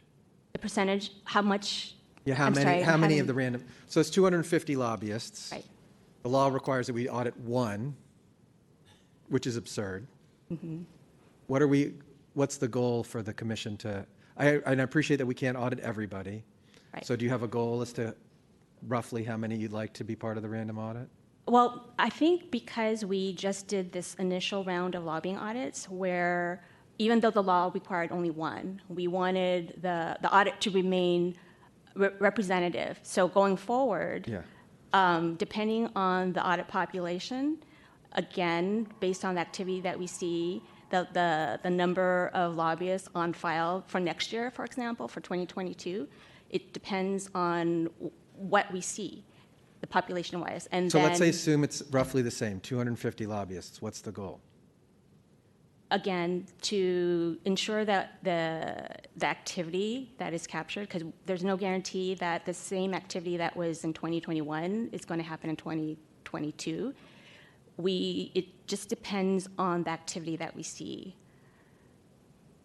He's looking for a And, number. I'm looking for a number. Do you want to audit 5, 10, 20, 10%? I mean, the idea of an audit, right, is so that people make sure that the government is making sure that they're complying with all the rules, right? If we audit one person, which is the law, like that's just pretty much non-existent audit as far as I'm concerned. Right. Right, okay. Right. So do we have a general goal? Like I would like to see that you, as the director of this, I would like to eventually see that 10%, 20% of activity is audited. Not what we're doing right now. I understand that we're ramping up, but what should be the goal for this commission? I think without knowing what activity we're going to see, the goal of the audit is to ensure that the results are representative of the sample, of the population, I mean. And the population is 250 now. Right. And Those is are the current 5 numbers. representative of 250? No. Okay. And just like the law says only one, that seems ridiculous. Right. Yeah. I don't want one. We all don't want just one. So what is representative of the sample of 250? Well, it depends on, and when you can't give a straight answer for every type of audit, you're going to audit the same sample size because it really depends on the population for that given audit period and the activity level for that audit period. So it could change every audit cycle. But given that we were able to audit 6 and have a representative sample, all things being equal, if we see the same thing next year, I would say at least 6 next year, resources permitting. And right, of course, resources. I just wanted to know what the city's target should be in an ideal circumstance. How many campaign committees are subjected to audit? I realize that there hasn't been any done, but how many are? Well, any committee, any campaign committee that receives public financing, they must be audited. Correct. And how many is that? Depends on how many people are running for candidates. Well, how right? many were in the last year? 2020 or 2022? Whichever. I don't care. I'm just trying to get a sense of what's the. Yeah, so like I said, in 2019, there were 2 candidates who received public financing. Right, I saw that. In 2020, there were 16. Okay. And then in the most recent election, there were 5. All right. And then the others are subject to random auditing, is that correct? Even if you did not receive public financing? It's at the discretion of the executive director. And what is So since 2019, there haven't been any discretionary audits. How many candidates, candidate committees are there in the last election cycle, not that didn't receive public financing? I don't have that information on hand. I can get that to you. What's your guess? Is it in the 20? Is it 50? Is it? How many did not receive? No. Yeah, well, you said 2 in the most recent cycle, so how many did not receive? I'm just trying to see how many committees there were. Well, they have to apply for it. So I understand. How many was in the last cycle? How many? They applied for government funding, correct? Right. When you said, right, so there was 2 that applied for government in funding. 2019. Correct. How many didn't? How many candidate committees were there total? So I think the question. Am I not asking? If I can just clarify. Number one, there they're auditing not just lobbyists, you're lobbying campaign committees, and the campaign committees are based on the political, in my humble opinion, is based on the political environment. So for instance, if you have a Trump running, you may have a lot of committees created. We understand this, but we know what happened in the past. I know it. I'm not looking into the future. I'm saying what happened in the past. How many candidate committees were in the past? Were in the 2019 election? I can get that information for you. Can you just guess? Is it a dozen? Is it 50? Is it 100? I can't give you a number. I don't know. Okay. But I can And get also, that to you. there were election years when we have 2 special elections last year. So that created a lot more committees. My point is to try to get a universe of the number of committees that are subject to audit. I understand that there are mandatory audits if you receive government finance, and then there's discretionary audits. I'd like to know what is the universe of potential campaigns that are subject to audit, and what percentage we actually do audit. That was Right, my yeah, we question. can definitely provide that information. And there are other committees that are non-candidate committees. We have general purpose and ballot measure committees. So Okay. I think that is maybe what you're Sure, getting at. that Yeah. too. I'd be curious to know what is in the universe and what percentage are we actually auditing. Right. Yeah, we could definitely get that information if you're interested in that. Right. Yeah, I think you raised a really important point, and Ms. Fong pointed out an important fact, which is not just candidate committees. I think it's dozens of committees, because you've got. That's fine. Is it 100? I'm telling you, my guess is it's closer to 100 than 10. That's fine. It's a lot. That's fine, and it would be helpful to be broken out as, what is a candidate committee versus ballot measure committees versus, but so far we've audited 6, and those aren't even campaigns. Right. Those are just lobbyists out of 250. Right. Prior to 2018, I believe they audited non-candidate committees, and that would include the committees that you're interested in right now. Yeah. All right. Thank you. Oh, I do have, I'm sorry. Of the 6, did you find any irregularities or concerns? Most of the we did find findings, but most of them related to late disclosure, omission of disclosure, but nothing earth-shattering. So you'd say technical bookkeeping? Bookkeeping, and in one case, clerical errors. Is that yeah, a word? unintentional clerical errors, and in one lobbyist result. That lobbyist was determined not to have complied with the lobbying disclosure requirements. But for the most part, So, sorry. Yeah. For that one, intentional or just clerical error? I think it was unintentional, and that lobbyist wasn't with the firm that long. But the compliance reporting firm is insisting on abiding by the law, reporting, and that was Sure. it. I just wanted to make sure if there's any alarm bells that it sounds like they're none. No. And I do have a quick question. For the external audits at the firms, is there a check that we do on them? Like, are we monitoring, is there first, some sort of training where you're like, here, this is our process, please follow our process? And if so, how do we, should we account time for their training process for the audit, or is it pretty just self-explanatory? Thank you for the question. That is part of what we are negotiating during the contract process and evaluating the firms that we are selecting. We are in the process of deciding internally whether we want the external firm to follow the newly developed internal process or to allow the external firm to follow their own process to conduct the audits. And that's something we are currently evaluating right now. Yeah, would we be worried about inconsistencies? That is what we are thinking about, because we have developed a standardized process and approach to conducting our audits, and we worked hard at that. What would it look like if we got external help and they did something completely different? So that's something that we are really thinking hard about when we are selecting the firm. And is that something we'll be told, or is that something that I should just follow up about separately, about the choices that we made? I understand that it's in your, discretion. I'm sorry, I'm having a hard time hearing Yes, you. sorry about that. My question is whether we will be informed of your choice. Yeah, we could, definitely. Okay. I think when the contract negotiation process is complete and the firm is selected, that information will be provided to the commission as part of our planned biannual updates about the program. Thank you. So I hope to have something to report the next time we provide a program update. Hopefully the contract process, it will be a lot faster than it has been. It sounds promising, so thank you. Yeah.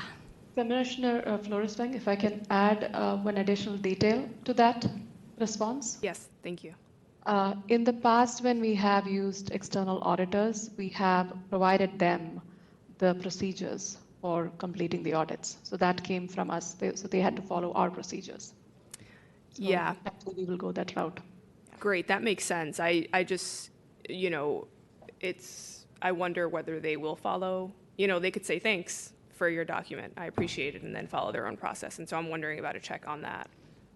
Yes, there will be. typically in the contract, we will have many checkpoints for their deliverables, where our staff will also be checking in with them.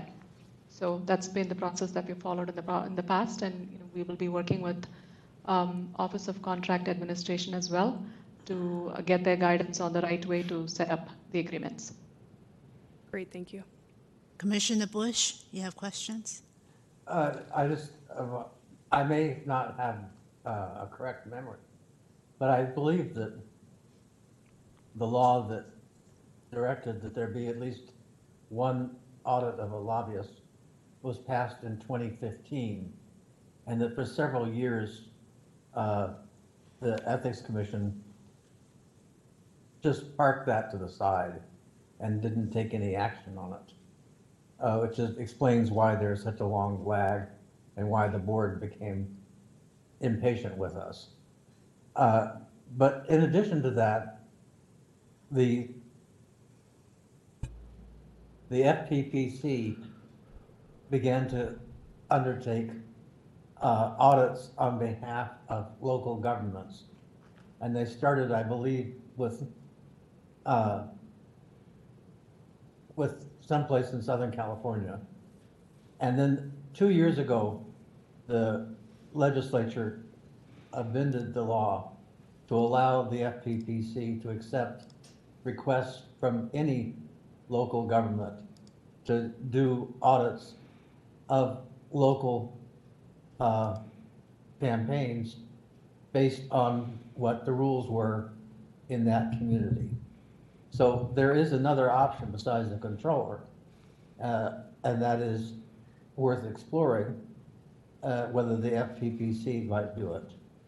In addition to that, there is the option of going back to talk to the folks at the Elections Commission, because the Elections Commission has got a body of people who are sort of their volunteers, who act in lieu of them on behalf of overseeing the conformance with the rules for filing at the Elections Commission. As many of you know, the Elections Commission has jurisdiction over issues that the Ethics Commission leaves alone, like, for example, slate mailers.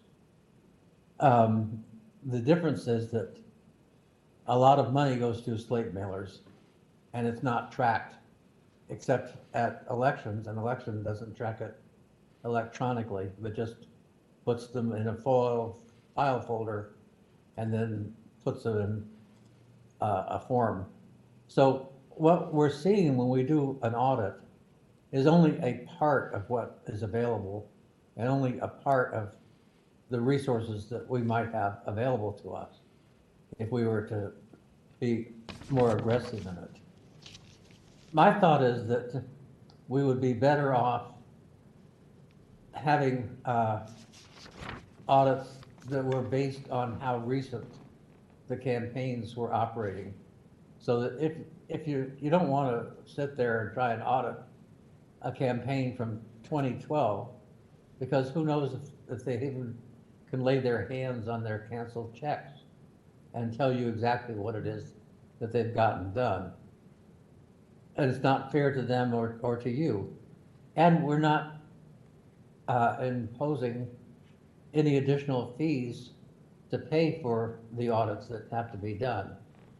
And it would be logical that we would do that.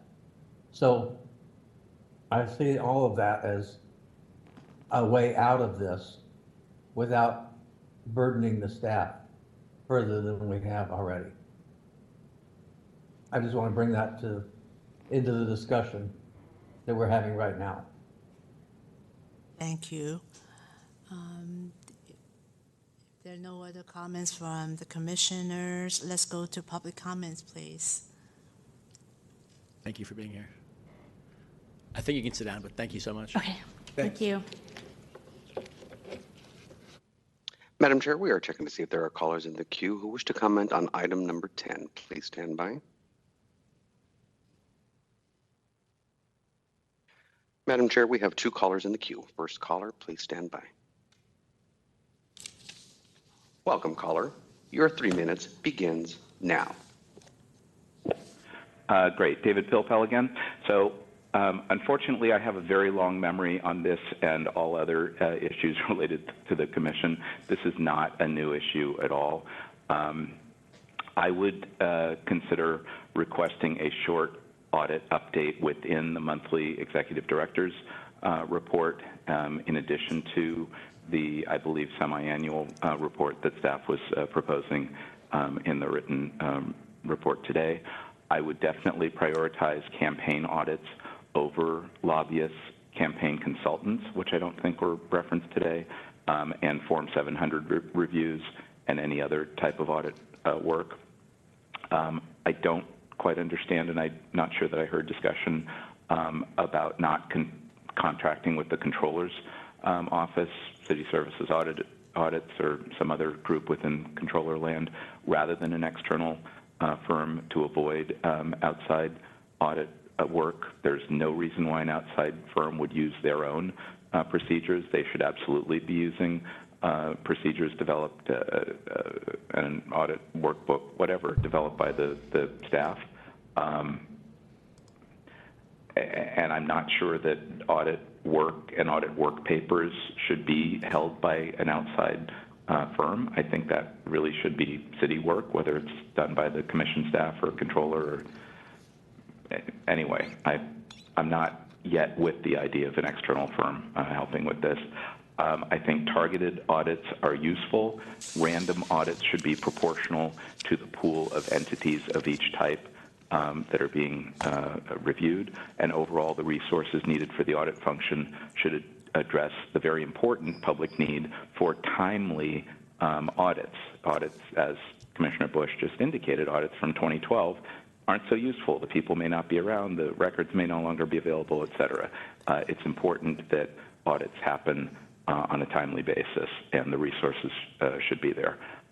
There's a lot more I could say on that, but I think this is enough for the moment. Thanks very much for listening. Thank you. Please stand by.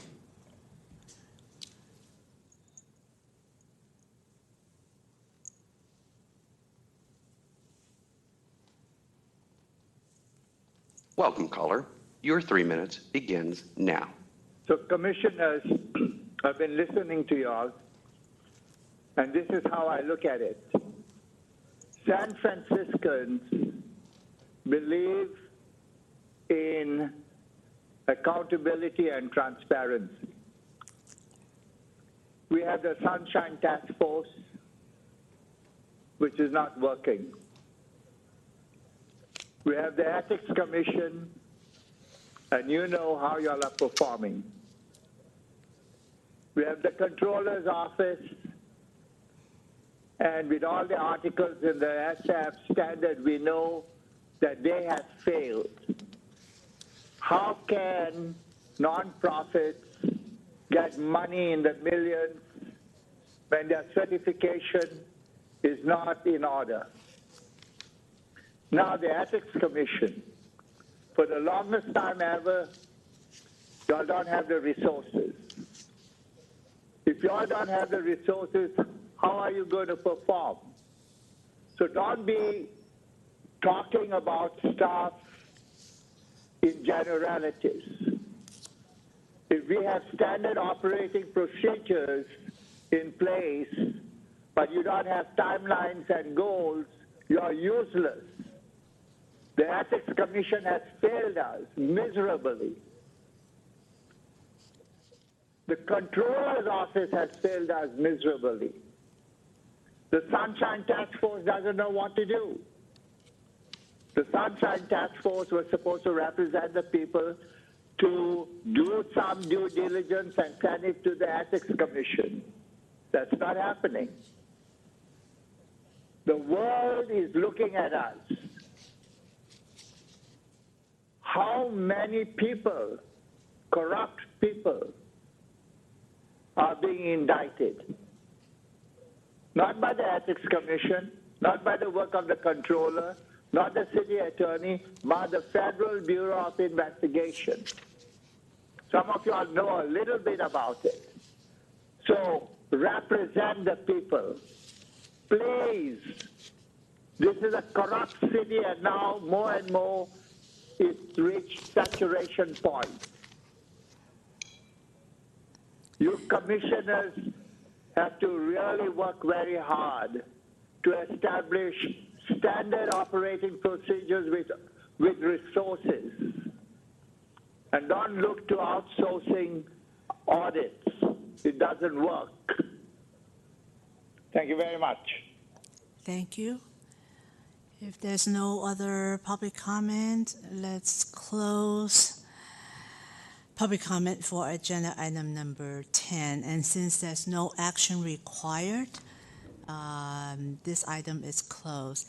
Thank you, Ms. Fong, for your excellent presentation, and we look forward to the data that you will be providing us in the future. Thank you. Okay, let's go to agenda item number 11, which is discussion of the Ethics Commission's Fiscal Year 24-25 budget proposal.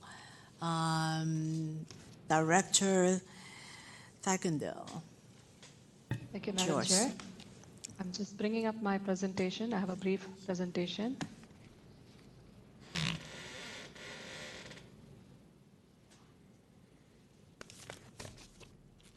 Okay. Hello, Commissioners. This is a follow-up discussion to the meeting on January 20th, when we went over our budget priorities.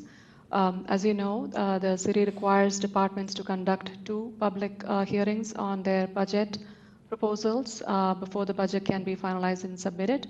Jan 20th was our first meeting, and this is our second public hearing, where we will be hearing feedback from you and the public on our budget proposal. And you will see essentially, a lot of the details regarding our budget proposal has been included in the memo. So in this presentation, I'm just going to keep it at a very high level, but I'm happy to answer any questions at the end. But just as a reminder, key dates, the budget submission is due on February 21st, and the mayor is expected to submit her balanced budget to the board by June 1st. And the board is expected to balance the budget and send it back to the mayor for signature by August 1st. So those are the timelines that we are looking at. And just as a reminder again, the instructions to city departments this year from the mayor's office is to propose a budget with a 5% reduction in the first year for FY24 and an 8% reduction in the second year. And we've been asked to look at vacancies and to reprioritize our work to help achieve these targets. Here's a quick snapshot of our funding. This is the same as what I presented last time, so won't go into a lot of details. But essentially, we're looking at our current baseline budget for FY24 is 6.9 million, and baseline budget for FY25 is 5.4 million. And we're looking to increase that, which I'll get to in the upcoming slides. Also want to point out that the Commission administers an election campaign fund, which is separate from our departmental operating budget. and then currently has a balance of 3.5 million, and we typically provide estimates to the mayor's office based on upcoming elections, and they use that information to make allocations into this fund. Here is a summary of all of the positions for which funding will expire during this period, during the next 2 years. You will see details about these positions and the justification of the impact of, impact on our operations if these positions were not extended beyond these timeframes. We have 2 positions for which funding will expire in FY24, and 8 positions for which funding will, an additional 8 positions for which funding will expire in FY25. So this comes to a total of about $375,000 in FY24 that we will be asking for, and about $1.9 million in FY25. This gives you a summary of our ask. So we're looking at a proposed budget of $7.4 million for FY24, which is a 6.8% increase from what the baseline that's allocated to us for this year. And because of all of the additional positions that expire in the following year, we're asking for $7.5 million in the second year, which represents an increase of 37.6%. Now, moving to what the mayor's office has requested departments to do, the targets for our department for FY24 to achieve the 5% cut is about $339,000. And the target for FY25 is $543,000.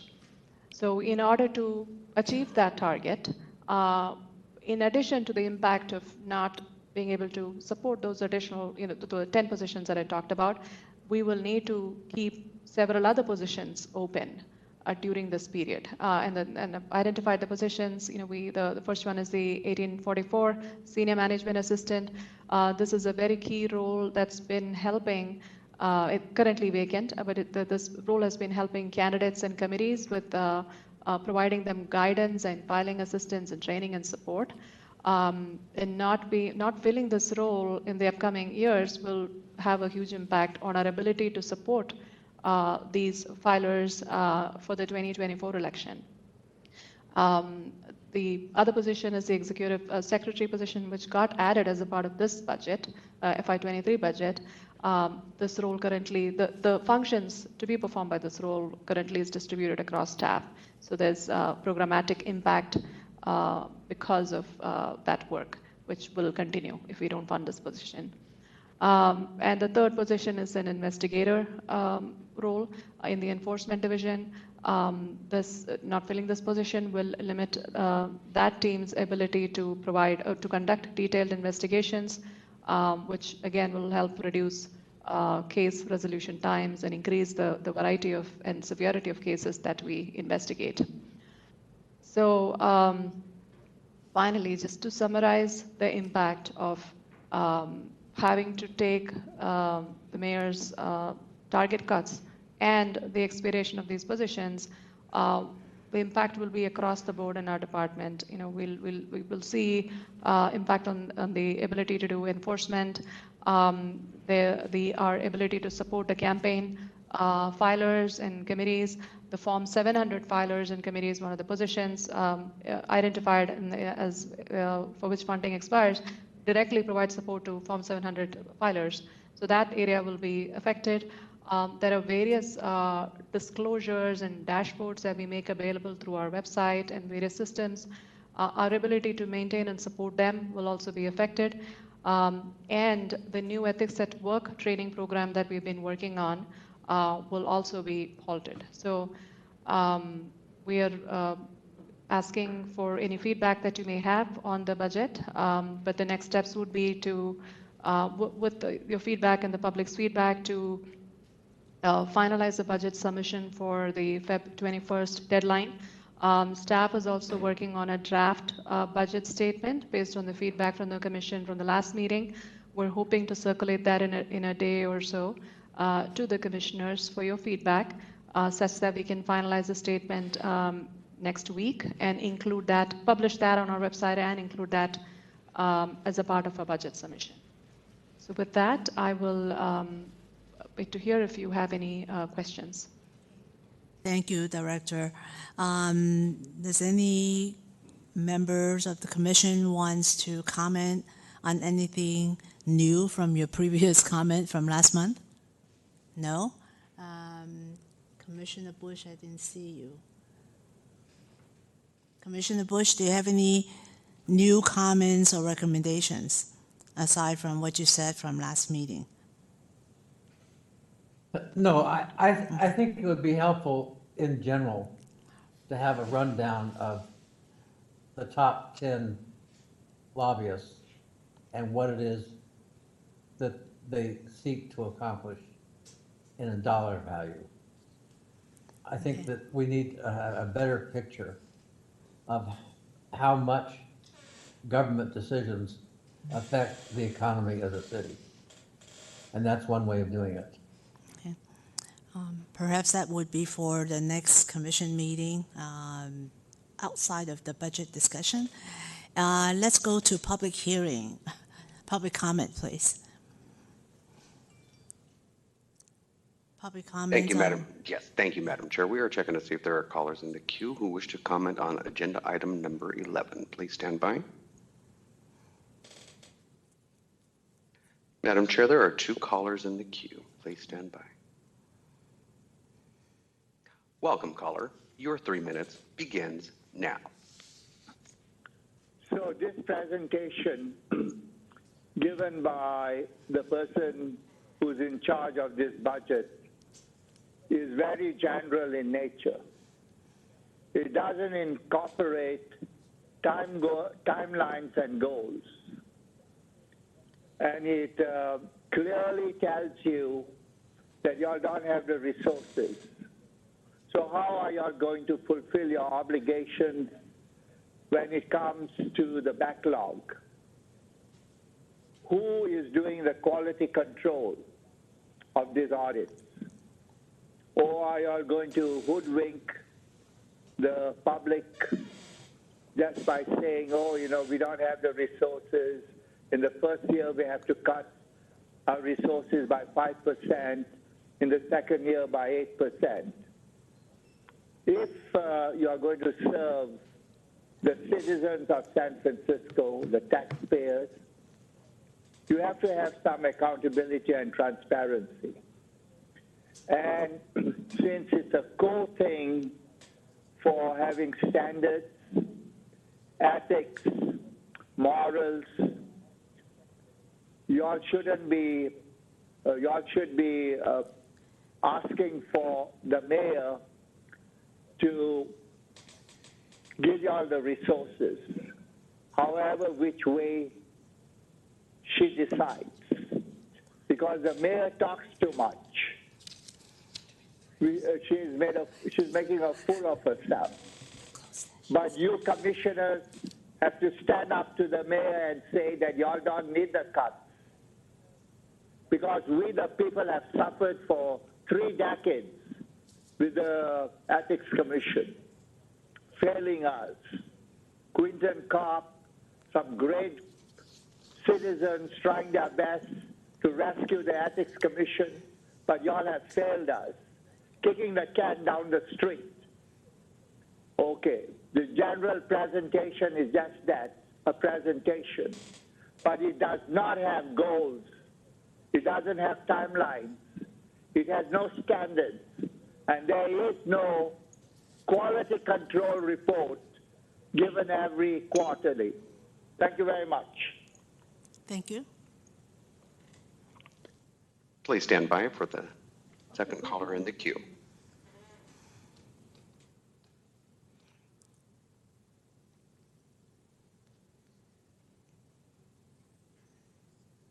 Welcome, caller. Your 3 minutes begins now. Great. Can you hear me okay? Mm-hmm. Yes. Great. David Pilpel, hopefully the last time today. So just a few quick things.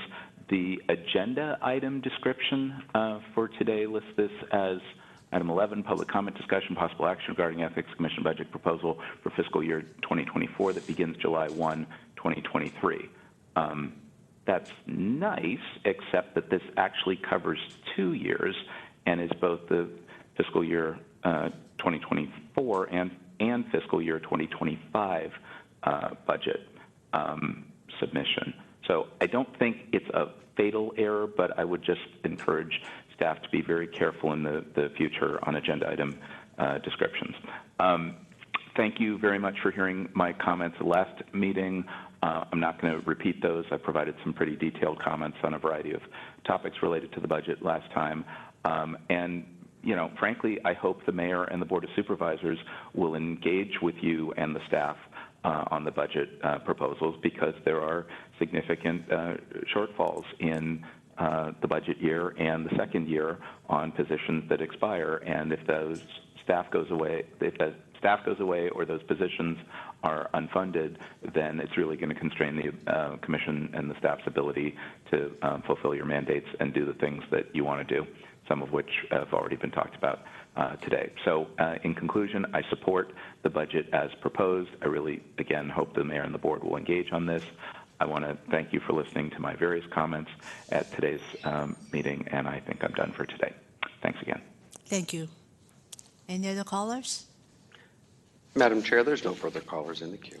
Okay, public comment to agenda item number 10 is closed. I think that we do need to take action to authorize the director to submit the budget to the mayor's office. Do we? Maybe the city attorney can weigh in. I didn't see this as a required action item. I'm sorry, Commissioner, what was the question? Do we need to take action? Yes, the Authorize. commission is required under the charter to approve the budget proposal of the department and before it goes to the mayor. I move to submit the budget proposal to the mayor. Second. Okay, let's call the roll. On the motion to submit the budget proposal to the mayor, I will now call the roll.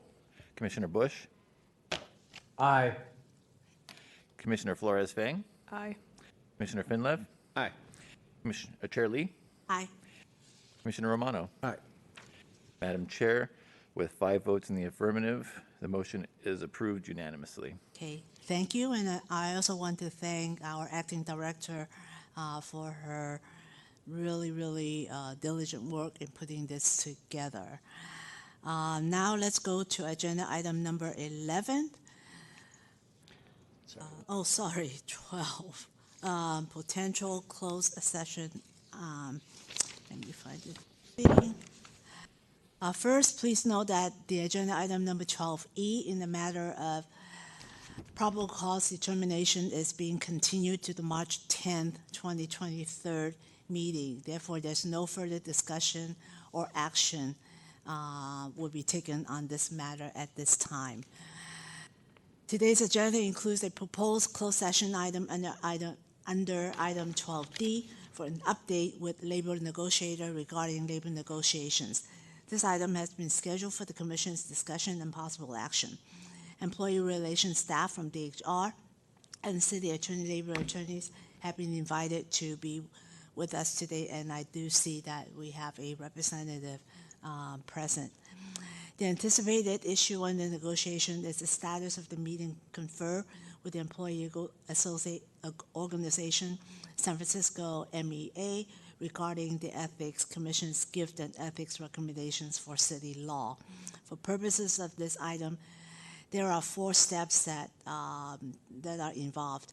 First, under item 12A, we will receive public comment on all matters pertaining to agenda item number 12, including whether to meet in closed session. Second, we will then vote on whether to meet in closed session under California Government Code Section 54957.6 and Sunshine Ordinance Section 67.110E to discuss labor negotiations. This will be an action item as noted in item 12C.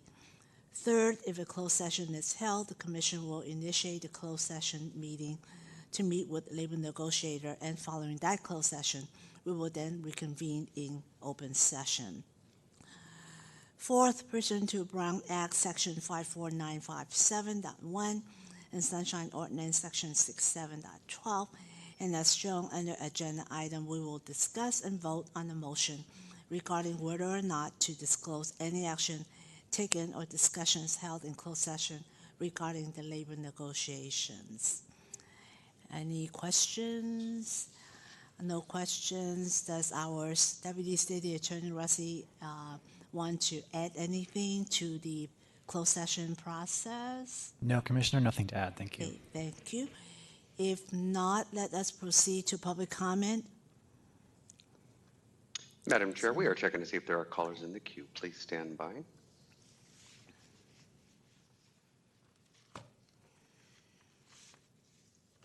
Madam Chair, we have one caller in the queue. Please stand by.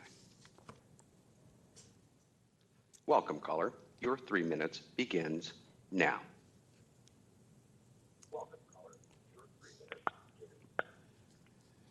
Welcome, caller. Your 3 minutes begins now. Okay, looks like that caller disconnected from us. Please stand by. Madam Chair, there's no further callers in the queue. Okay, public comment to agenda item number 12 is now closed. Colleagues, do I have a motion to proceed to closed session? I move to. So moved. Seconded. Okay, roll call, please. A motion has been made and seconded to proceed into closed session. I will now call the roll. Commissioner Bush? Aye. Commissioner Flores-Fang? Aye. Commissioner Finlev? Aye. Chair Lee? Aye. Commissioner Romano? Aye.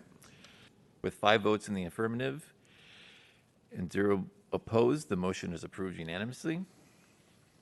Okay, thank you. And we will now move into closed session for update with labor negotiator, discussion and possible action, update with regarding the employee organization, the SFMEA, and anticipated issues under negotiation and status of meet and confer concerning the Ethics Commission's proposed gift and ethics recommendations for city law. And for our members of the public, an on-screen notice stating the commission is meeting in closed session will remain on for the duration of our closed session. The audio and visuals will resume live once we reconvene in open session. We thank you for your patience and we thank you for your engagement. Let's go to closed session.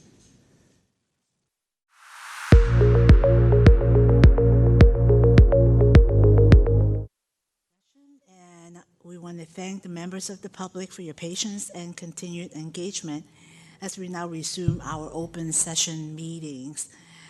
Do I have a motion on whether or not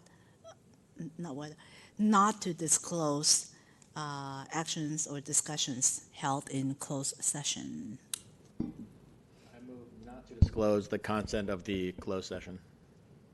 Second? Seconded. Okay. This motion was made and seconded. Let's take the roll call, please. On the motion to not disclose closed session deliberations, I will now call the roll. Commissioner Bush? Commissioner Bush not present. Commissioner Flores-Fang? Aye. Commissioner Finlev? Aye. Chair Lee? Aye. Commissioner Romano? Aye. With 4 votes in the affirmative and 0 votes opposed, the motion is approved unanimously. Now is agenda item number 13, which is discussion and possible action on items for future meetings. Any suggestions? Kind of inspired by something Commissioner Romano said earlier, I think it might be helpful at some point, it's not urgent, have an overview of the political committees operating in the city, how many there are, who they represent. This relates to the audit discussion, because I think it would be helpful for us to understand what is the universe that we're regulating and who's out there. So just as a non-urgent future educational item on a light day, if we have any light days. I have light days. Well, I was actually going to try to, I don't know how to say this either, but I was hoping that we could make our days lighter. I think that there's a lot of fat that can be trimmed from these hearings, and I would urge you and staff to, every word that doesn't need to be said. I think these can be much more efficiently handled. And I would just encourage everybody to try to be more efficient. Presenters, ourselves. I think there can make these move swifter. Yes. How's that for efficiency? Yeah, I was realizing that my own comments was rambling on a little bit. Agreed. Okay. On all counts. Any other recommendations for future agenda items? Okay, none. Let's go to public comments. Madam Chair, we are checking to see if there are any callers in the queue. Please stand by.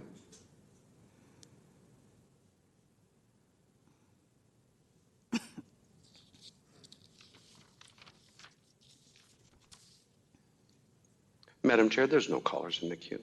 Okay, public comment for 13 is closed. Agenda item number 14, additional opportunities for public comment on matters not appearing on the agenda pursuant to Ethics Commission's Bylaws, Article 7, Section 2. Is that what we just did?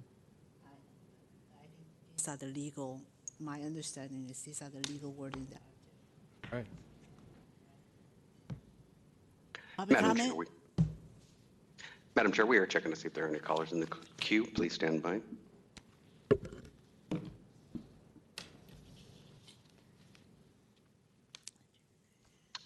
Madam Chair, there are no callers in the queue. Okay. Number 15, adjournment. Thank you, everybody. Have a wonderful weekend. Thank you, you too.